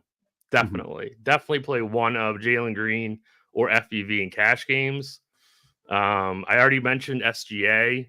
He's a little bit harder to play on FanDuel, but I mean, he's definitely viable. He's in an unbelievable spot, especially now with no Jalen Williams. So if you have the salary, you can definitely play SGA. So those would be my 4 top options at the point guard position. Shooting guard, Dylan Brooks is going to be a thing in cash today. I'm a little bit nervous about that, I guess. He's projected to play 32 minutes, but for cash at 4,500, shooting guard, small forward, I would play him at small forward personally, but he should play big minutes. He's very, very cheap, great matchup, so he's okay. I'm just a little bit hesitant with him, I guess, for tournaments because he's going to be very, very high owned on both sides, I think. And then if you're not playing Jalen Green at point guard, you have to play him at shooting guard. I think Derek White is very, very interesting. Projected for 36 minutes at 7,600. I think he's a very, very interesting, maybe single entry pivot. Same thing with Josh Giddey at 6,600. He should get a little bit more usage and a couple more minutes now that Williams is out.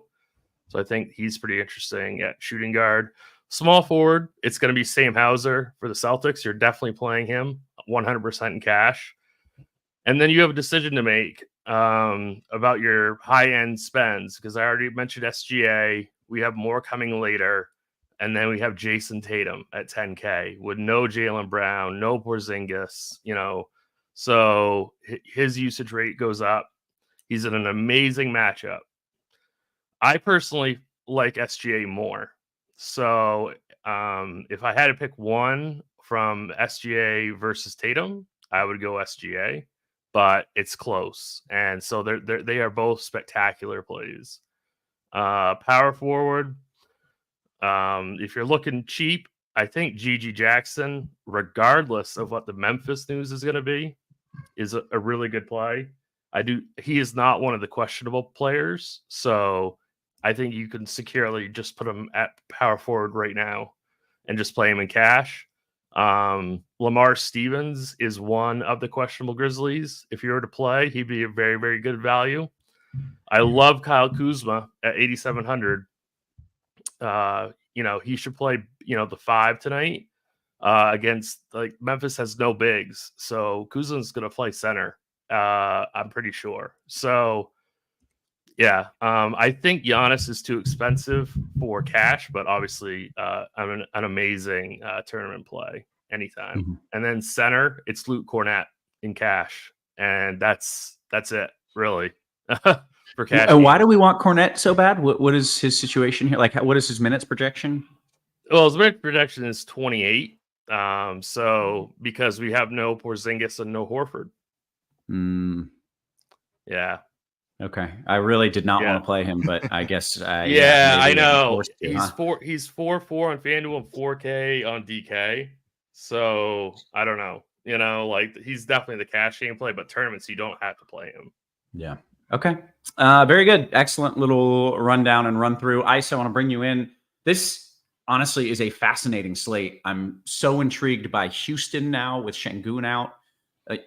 Who's going to kind of run the offense? That makes me want Van Vliet. I feel like there's going to be more pick and roll opportunities for him. But what is your kind of game plan as you're building a tournament and trying to win it all? So I definitely agree with Tim that we can kind of just forget this 7:30 game exists and start the slate at 8 o'clock. That will give us the Memphis news and starting lineup, which I do think is important because the matchup against Washington is about as good as it gets. They're a bottom defensive team. If we get some of these questionable guys ruled out, they're really, really thin on bodies, could potentially only have 8 available. So the starting lineup matters, but not a ton. I do think that they're all in play. Even if everybody's in, I still have interest in Memphis. The starting lineup matters a little bit. I think it would alter some minutes projections slightly. Like Jamison could jump into the starting lineup. We have Jackson projected to start right now. Aldama, I'm really interested in without Triple J. He definitely gets a bump. I think there's a huge minute ceiling for him. And I would say that a lot of these minutes, we're hedging, we're conservative because we don't know exactly what the rotation is going to be. Their rotation has been all over the place, but it would not surprise me at all to see like Aldama play 35, 36 minutes in this spot. Same with Gigi Jackson. Kennard is kind of capped. They've kept him a little bit limited. So I think he's going to be in that 27, 28 minute range. But it wouldn't surprise me to see like Aldama and Gigi are the two that I'm really looking at who could potentially see a minutes bump. So all that to say, Memphis is extremely interesting to me. I'm with you on Houston. Definitely interested in this situation without Şengün. Jalen Green has been the biggest beneficiary without Şengün on the floor. I think he has upside for like 35% usage in this type of spot. He also has the upside to play like 38 minutes. So I'm highly interested in Jalen Green. Jabari Smith in tournaments, I think, is going overlooked, and I am so interested in him. I love that play. Yeah. Like him moving to the 5 just raises his ceiling immensely. Obviously, he has to deal with Wemby a little bit, but I do think that he could see a nice bump in production without Şengün. Brooks is uncomfortable. I get it. He's really cheap. He's going to play a ton of minutes. But I might try to get underweight on him if I can find some cheap pivots there. And then Van Vliet is kind of going to have to do everything. We've seen him play close to 40 minutes often. So very interested there. The guy who I think could get a bump is Amen Thompson. I don't know that they're going to play Jeff Green for 30 minutes. They certainly have in this spot in the past. But Thompson that was earlier in the season. Thompson didn't quite have the role that he has now. And Cam Whitmore is out for them as well. Right. That's who what is I was another gonna guy. add. Yeah. Mhm. So I think Amen Thompson is really interesting. I wouldn't surprise me to see him play upper 20s minutes in this spot. So the Houston rotation, very interesting. Is The Tate Boston- out of the question? Is Tate trying too hard for value there? Tate is trying too hard. Yeah. Even if he were to get 25 minutes, I'm not even certain he would pay off that price tag. Gotcha. And it's minimum price. Yeah. He's Okay. just, All right. he's just not a big per minute guy. I would much rather find a way to get up to Thompson. Okay. The Boston situation, let's talk about center just in general. Luke Cornett is going to be mega chalk. I am a little concerned about the minutes here. I find it hard to see him playing 30 minutes in this spot. Projected for 28. They do still have plenty of bigs. Xavier Tillman is there, and Keita is there as well. So if it's a blowout situation, I don't think that he touches 28 minutes. If Utah is able to keep it close, he probably does. But I'm willing to gamble on Xavier Tillman getting a little bit of extra run or just smashing in the short time that he's out there. And Keita as well. I think even if he played like 15 minutes, he could pay off his minimum price tag. So I'm willing to pivot within the Boston rotation just to try to get away from Cornett a little bit. I'm not saying don't play Cornett. I think he's a fantastic value. Generally, we feel much bigs value than we do about wings value, like Sam Hauser, for example. Like Cornett is gonna, if he plays the minutes, he's more than likely gonna put up the fantasy points. So it's a bit of a scary fade, but not something that I feel I need to lock in or go overweight on, just because I do think there's a little bit of risk baked into the minutes here.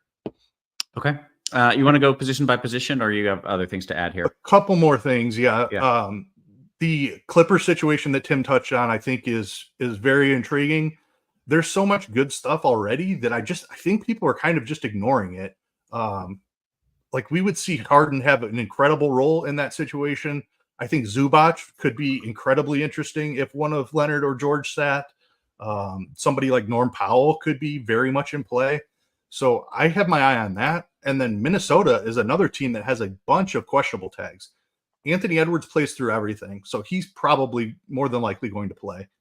Gobert and Kyle Anderson and Monte Morris all missed the last game, and we saw guys like Naz Reid play 42 minutes. Nickeil Alexander-Walker played almost 40 minutes. They ran an extremely condensed rotation with Gobert, Anderson, and Morris out. If we get that situation again, and they've been priced up a little bit, but like even Naz Reid, who's been priced way up, like he's live for 50 fantasy points in that situation if he's going to play upper 30s minutes. So like the Naz Reid price is really uncomfortable. I'm building with a bunch of Gobert right now just so I can get to Naz if Gobert gets ruled out. It's a pretty easy pivot. They're actually similarly priced. which I think is fair because with Cat also out, like Nas is locked in. They don't feel comfortable running Luka Garza out there a ton. Like Nas just kind of has to play 35 plus minutes. So even though Nas is way priced up, I have a ton of interest if Gobert is out. Okay, very good. Do you want to run through position by position? Or you want to save that for DK? Let's go ahead and run through it just so we can get some plays out. Perfect. So SGA, I think a phenomenal spot, as Tim was alluding to. Definitely a guy I want to be over the field on. My favorite spend on the slate. Van Vliet, I think, is in a great spot. Jalen Green is in a great spot, leaning into that chalk a little bit. Damian Lillard is a guy that's a little bit off the board. I think this is a fantastic matchup for him and a pace up spot for against Sacramento. Both teams play really fast. Sacramento has struggled with point guards as well. Tyus Jones looks really good against a shorthanded Memphis team. Luke Kennard, of course, have some interest there. Drew Holiday, with as shorthanded as Boston is, he's also picking up a lot less ownership than some of the other guys. And Derek White as well. Like both of those Boston guys I'm fine with. At the forward positions, Tatum is a guy I'm going to be underweight on again. The price tag is something I would just much rather find the 1300 and get to SGA. I like the spot for Giannis as well, so I want a little bit of exposure to Giannis. I'm going to end up a little bit underweight on Tatum, not quite as aggressive of a fade as I took yesterday, just because I think it's a better spot against Utah. But I am underweight on Tatum. Let's see here. Kispert is starting. I think that's an interesting value piece, or projected to start rather. Kuzma has big ceiling if he's going to play the 5 against a Memphis team that isn't really big. So I think Kuzma has a ton of upside here. GG Jackson is one of my favorite plays. Spending up for Wemby, the ceiling is just enormous here with the points he can rack up just from blocks alone. So always a guy that I want in my pool. I'm going to attempt the Sam Hauser fade again. He's going to play minutes. It's going to come down to whether he's making his threes or not. Yeah. I'd much rather just try to get away from that ownership and hope that his shot's not quite falling today. And then at center, touched on a couple of strategies here already. Going way overweight on Gobert, pivoting that down to Naz Reid if he is ruled out. Trey Jamison as a pivot off of Luke Cornett at a similar price tag. And then even the Boston guys in Tillman and Keita as pivots away from Cornett and coming in just slightly underweight on Luke Cornett. I do think Chet Holmgren is extremely interesting in this spot, and Miles Turner as well in that game. Oklahoma City doesn't rebound much, and Indiana has struggled against centers as well. So I do think both of those guys have solid upside today. Okay, very good. Let's kick it over to DK because I'm going through my build and I don't know. I want Wemby and I want SGA and I want Van Vliet. And then I'm like, well, shit, now I've got 3-8 per guy left and there's value, but I don't know if there's that kind of value. Tim, why don't you walk me through a build and what I'm doing wrong? It's the Celtics guys. What's the cheapest Celtics guy I can play? O'Shea Brissett is cheap and playable. Brissett, Hauser, Cornett, they're all pretty cheap. All right. I'm just saying, Okay. No, that's great. I needed something real cheap. O'Shea Brissett to check. That is exactly what I needed. Okay, walk me through a build over here for DK.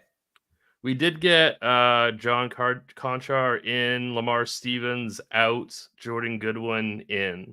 So I still think GG Jackson is a fantastic play, but I'm not. Are we waiting on anyone else, Keith? As far as Memphis or just in general? Yeah, just Memphis. I'm talking about Memphis. Sorry. I think that's all of the Memphis news. Lamar Stevens being out, I mean, we were going to have to distribute those minutes somewhere. I think GG Jackson is even stronger than he was. We both liked him before. I think GG Jackson is very secure now. Yeah. Okay, so going position by position on DK for cash. I'm playing SGA in cash at point guard. That's pretty easy. You could go down to Fred Van Vliet at 79. I think that would be completely fine for cash. Dame Lillard, he's okay for cash, but I would rather just go up to SGA or down to FEV. Or you could lock in Lillard, hope to get the Clippers news, and play James Harden at 8-7. So that's another way you go about that. Shooting guard. Tim, we have some it's- relevant news here that I want to get out. Okay. Amon Thompson Yeah. is starting, so he is Oh. probably cash viable now. Yeah, definitely. I can't remember. He's point guard, shooting guard. He At is in least 4,900 on DK. Yeah. Oh, okay, yeah. So he's definitely your shooting guard in cash. He's 7,500 on FanDuel, so probably don't need to consider him for cash Wow. there. But That's but that's DK crazy. definitely. The range. Yeah, DK. That's wow. Yeah. Okay. Yeah. So DK, Amon Thompson is a fantastic play. Jalen Green is shooting guard, small forward, and now you're going to be playing him at small forward at 7,800. So I would get to 2 Houston guys in cash games, I think, especially now with how cheap Thompson is. So I think that's pretty easy to do. I still really like Derek White at 6,900, maybe just for tournaments, but I think you could play him in cash if you wanted to. But yeah, small forward. It's probably Jalen Green. I think like you can't really play the high end small forwards like Edwards, Leonard, George, the guys like that in cash. You can play Jason Tatum, absolutely. He's gonna be the primary guy for Boston. So I mean, 9,700. I just kind of think there might be better studs on this slate, but Jason Tatum is definitely super, super safe for cash. So if you want to play him, that's completely fine. I think Kyle Kuzma at power forward, he's going to be a really strong play as well. I did forget about Naz Reid. So thank you, Keith. If he ends up starting, like we get Gobert out, Naz Reid at 7K is pretty much like a must play across the industry. So I'm not playing Giannis in cash. That's just the way that I'm going to go about it. I'm going to play some of the other guys like SGA, the Houston guys like FUV and Green, and perhaps like Tatum. So I'm not playing Giannis in cash, but people certainly can if they wish. And then center again, it's just Cornette. That's your cash game center. Mm-hmm. Definitely. Okay. Yeah. All right. Easy enough. Let's kick it over to tournaments on DK. Ice, what's different here? And we still have plenty of time if you want to walk me through a build. All right. This Amon Thompson thing, I think, is extremely interesting. Curious to see where they go on the minutes, but so he boots out considering that clown Dylan Brooks, right? Like if you had Dylan Brooks, you want Amon Thompson. I don't know. I don't think it does, actually. Yeah, I don't think so either. He's starting ahead of Jeff Green, I believe, right? Yes. Starting. Yeah, but Dylan Brooks is still in play. Like Dylan Brooks could play 35 minutes. Like he's a guy that's not afraid to shoot. He doesn't make a lot of them, and he's not very efficient. But he does some other things as well. So he's going to be out there a ton, and he's cheap. So I prefer him on, like Thompson and Brooks. Yeah, I think they're both cheap enough. They're in new roles, and they're in a fantastic matchup. Like the up-tempo pace of the Spurs combined with their terrible defense, like that's something that we want to attack. So not only is it new roles for everybody with Şengün and Whitmore out, it's a fantastic matchup as well. So you can definitely play multiple Rockets in your lineups. Okay. You want to run through, your thoughts over here on DK? Yeah. So similar stuff, just attacking Boston a little bit differently than the field. O'Shea Brissett, I mentioned, I like him over here on DK where he's just 3,300. Pivoting away from Cornette with guys like Tillman and Keita, and definitely making a group of 0 to 1 of those 3 guys. Like I don't want to play any of them together. I know they're all cheap, but I think it's pretty unlikely that more than one of those guys finds a ceiling. So give me just one of Cornette, Tillman, or Keita, but I would boost up the projections a little bit for a guy like Keita just to get him into your build a little bit. You probably need a blowout for that to work out, but it's even more in play on DK for me. Just DK is more of a stars and scrubs site anyway, just the way the scoring works. So I like some of those cheaper Boston guys. Same stuff on Memphis. And with Stevens out now, I think the minutes are even more secure. GG Jackson would be my favorite play there. I like Kennard. LaRavia is the one that got a pretty decent bump up to 30 minutes now and projected to start. So I don't mind that at all. Let's see here. I think that's covers the main differences from just like an overview. I can go through some position by position and see if there's anything different there. Still love SGA. I like him even better here on DraftKings. Actually, it's easier to get up to him. Amen Thompson, a guy that I'm considering just hitting the lock button on. Fred VanVleet is in an awesome spot. Derek White is in an awesome spot. Damian Lillard, one of my favorite ways to get off the board. Tyus Jones has a really nice price. Let's see. I think that does it for point guards. At shooting guards, Jalen Green is one of my favorite plays. I think he could score like 40 actual points in this spot.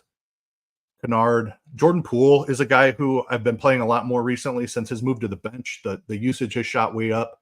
I like him over here on DK where the scoring fits him a little bit better. Let's see, a couple of forwards here. Again, underweight on Tatum. I just prefer to spend up on other guys today. I like Kuzma just as much. I like Gigi Jackson a ton at that price in this role. Dylan Brooks is a bit uncomfortable. Again, I probably end up a little bit underweight on him, but I do think the Thompson stuff affects him a little bit, but not enough to where he's no longer in play.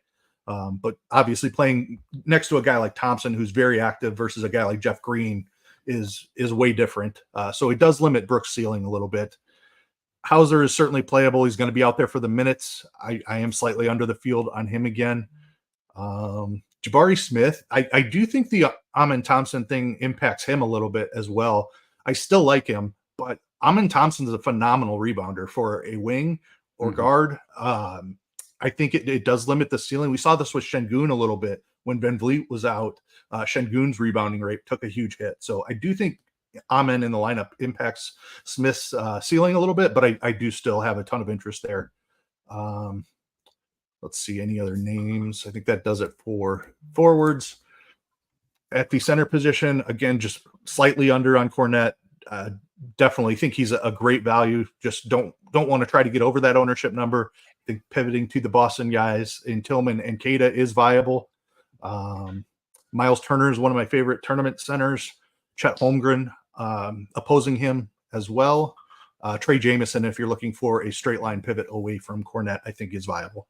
Walker Kessler, also another guy. Didn't mention him on FanDuel because he's priced up a little bit. 4,900 for Kessler here on DK is very much playable. Okay, very good. Tim, anything you want to add here? We got about 10 minutes until lock.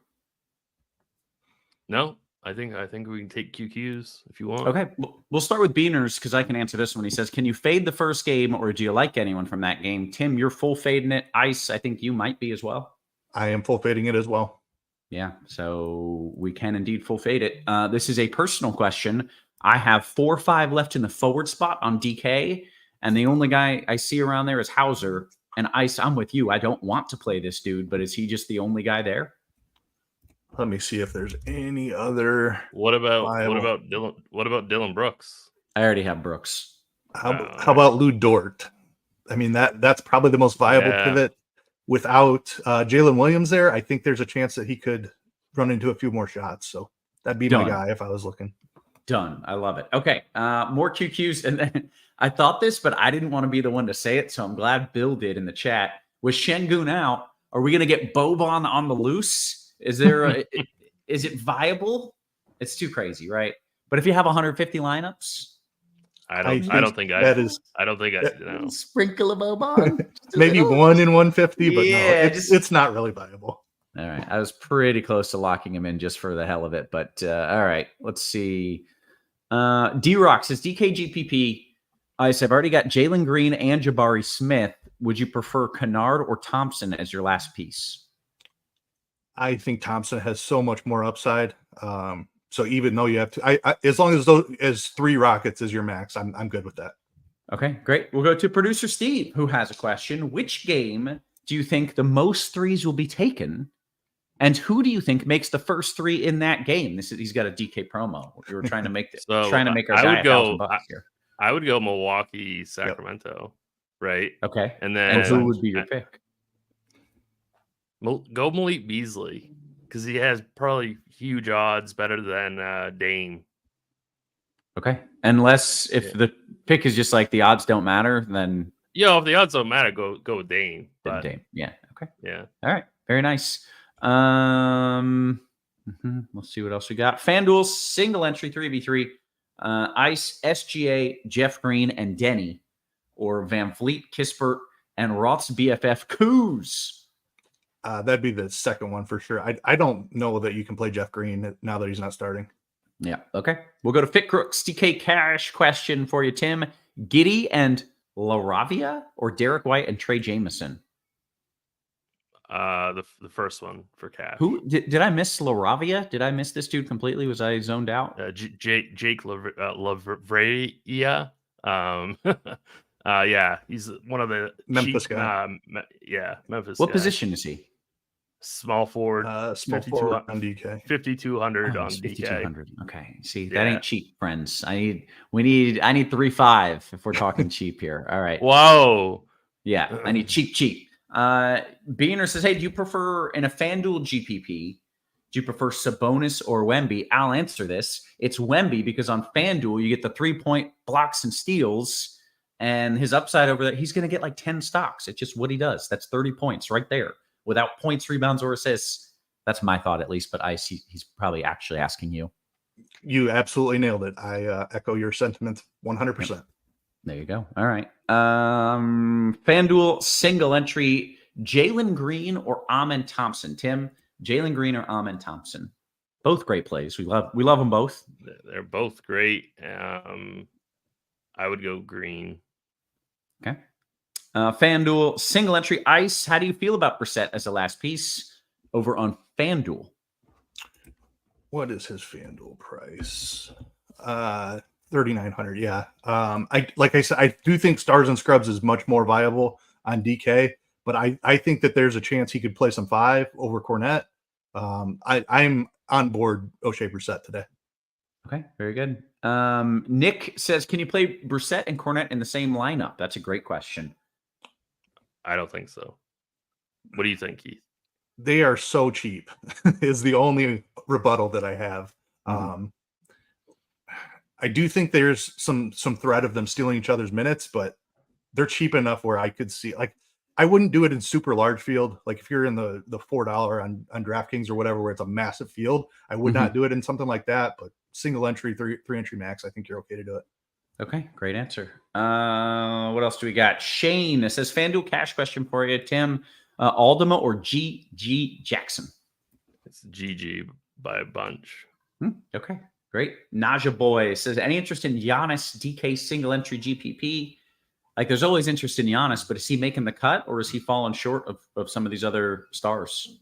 He's not my favorite star on the slate. I definitely prefer SGA as my top spend, but I mean, the ownership looks outstanding.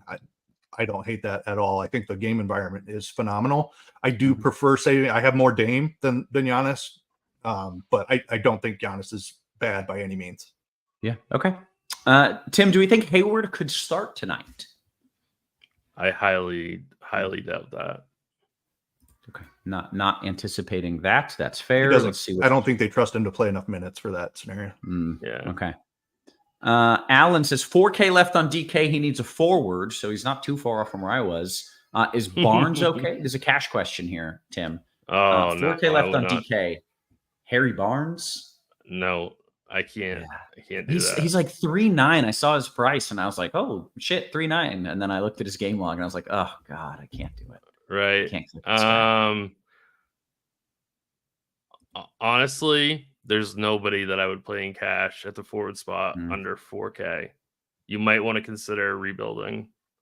Okay. Kirkwood says, any Gobert takes? Nas probably smashes either way. That was a great call by Kirky the other day on Nas. Feel it in your plums, Kirky. Nice. Yeah. The price is up about 2,000 from that, unfortunately. Right. So with Gobert in, I struggle to see him smashing his price tag. With Gobert out, all aboard. Absolutely. I think he's one of the best plays on the slate if Gobert's out. Okay. We'll go to Shane's question. We've got about 2 minutes until lock, by the way. Brooks or Hauser? Straight up, Tim. Brooks or Hauser? I guess Brooks. Okay. We'll go to Nick's question. Ice, Kareem or Goodwin? Kareem? No, it's the backup point guard for Memphis. Oh, Giroux or whatever. Yeah, I think that's who they're talking about. I mean, he played 25 minutes or something like that in the last game. They're in a similar situation. They're just really shorthanded in the backcourt, so I don't hate it. The problem is his price, but we have Goodwin for 25 minutes and we have Giroux for 22. People are asking if Goodwin's a cash play or not. I would say no. Okay. Yeah. All right. Hoosiers hang banners, a very important question for Afterlock. We've got 2 minutes and we will get to that very important sandwich question, good sir. That is a FanDuel great Cash question. 3v3 here. Yeah, I don't think I've gotten to this one here. FanDuel Cash 3v3, Tim. Van Vliet, Pritchard, Giannis, or SGA, Amon Thompson, and Aldama? I think the second one. FanDuel single entry, Lavaria, whatever the heck, Laravia, or GG, FanDuel single entry, Ice. GG for me. DK Cash last piece, Brooks, Hauser, or Dort? Was that a GPP or cash? It was actually a cash question. I think the answer is Brooks. Sorry. For you, but Brooks, Hauser, or Dort? Yeah, definitely Brooks. Brooks. Okay. FanDuel single entry, Ice. Any interest in John Collins as a run back with all these good Boston plays? And we'll get that one first. I think Kessler limits his ceiling. If Collins was starting at the 5 and Kessler coming off the bench, I would say yes. I don't love it now that Collins is back to the 4 with Kessler in the starting lineup. Okay. And do both of you guys think Dame will outscore Van Vliet? I'm scared to not have any exposure to the last game. Do you think Dame will outscore Van Vliet? He certainly could. Yes, I think he will. He probably will, but they're priced differently. Yeah. All right. Hey, we've hit the lock, and that allows us to get to the most important question of the day, which was, I need to make a decision here after lock, a meatball sub or a bacon, egg, and cheese sandwich. These are almost without question 2 of my favorite sandwiches in the entire universe, and I'm conflicted. I'm conflicted personally. So, Tim, I will go to you first, sir. And he does it on an over hard egg. Ooh. Yeah. I'd still go meatball Hoagie for you. Okay. Yeah. Ice, you got a strong take here? Just like I like breakfast for dinner, but I mean, against a meatball sub, I do think it's the meatball sub. I think you're right. I would certainly say if you had a bacon, egg, and cheese for breakfast, you're not going to run it back. I assume you didn't have one for breakfast. It's in the running, but I'm with the guys here. I think meatball sub is the ultimate winner. Excellent question. The chat, by the way, is pretty heavy into the meatball, so I think we're winning here. With that, I think we are going to bounce on out of here with the exception of I did not do the very important read, which is to note North Carolina sports betting. It is here. It's happening. You can join the elite group of eligible sports betting states. It's happening already. Now comes the glorious time of the new sign-up bonuses. This is the most flowery read I've ever. Now comes the glorious time of the new sign-up bonuses. We got you covered with our link in the description. Make sure you get the best bang for your buck when you sign up. Got to take advantage of those promo codes. With that, we have a PGA show happening like right now, so we got to bounce on out of here. For Tim, for Ice, for our wonderful production crew. Always working hard behind the scenes, guys. We appreciate you. We love it, and we will catch you tomorrow. You have been crushed.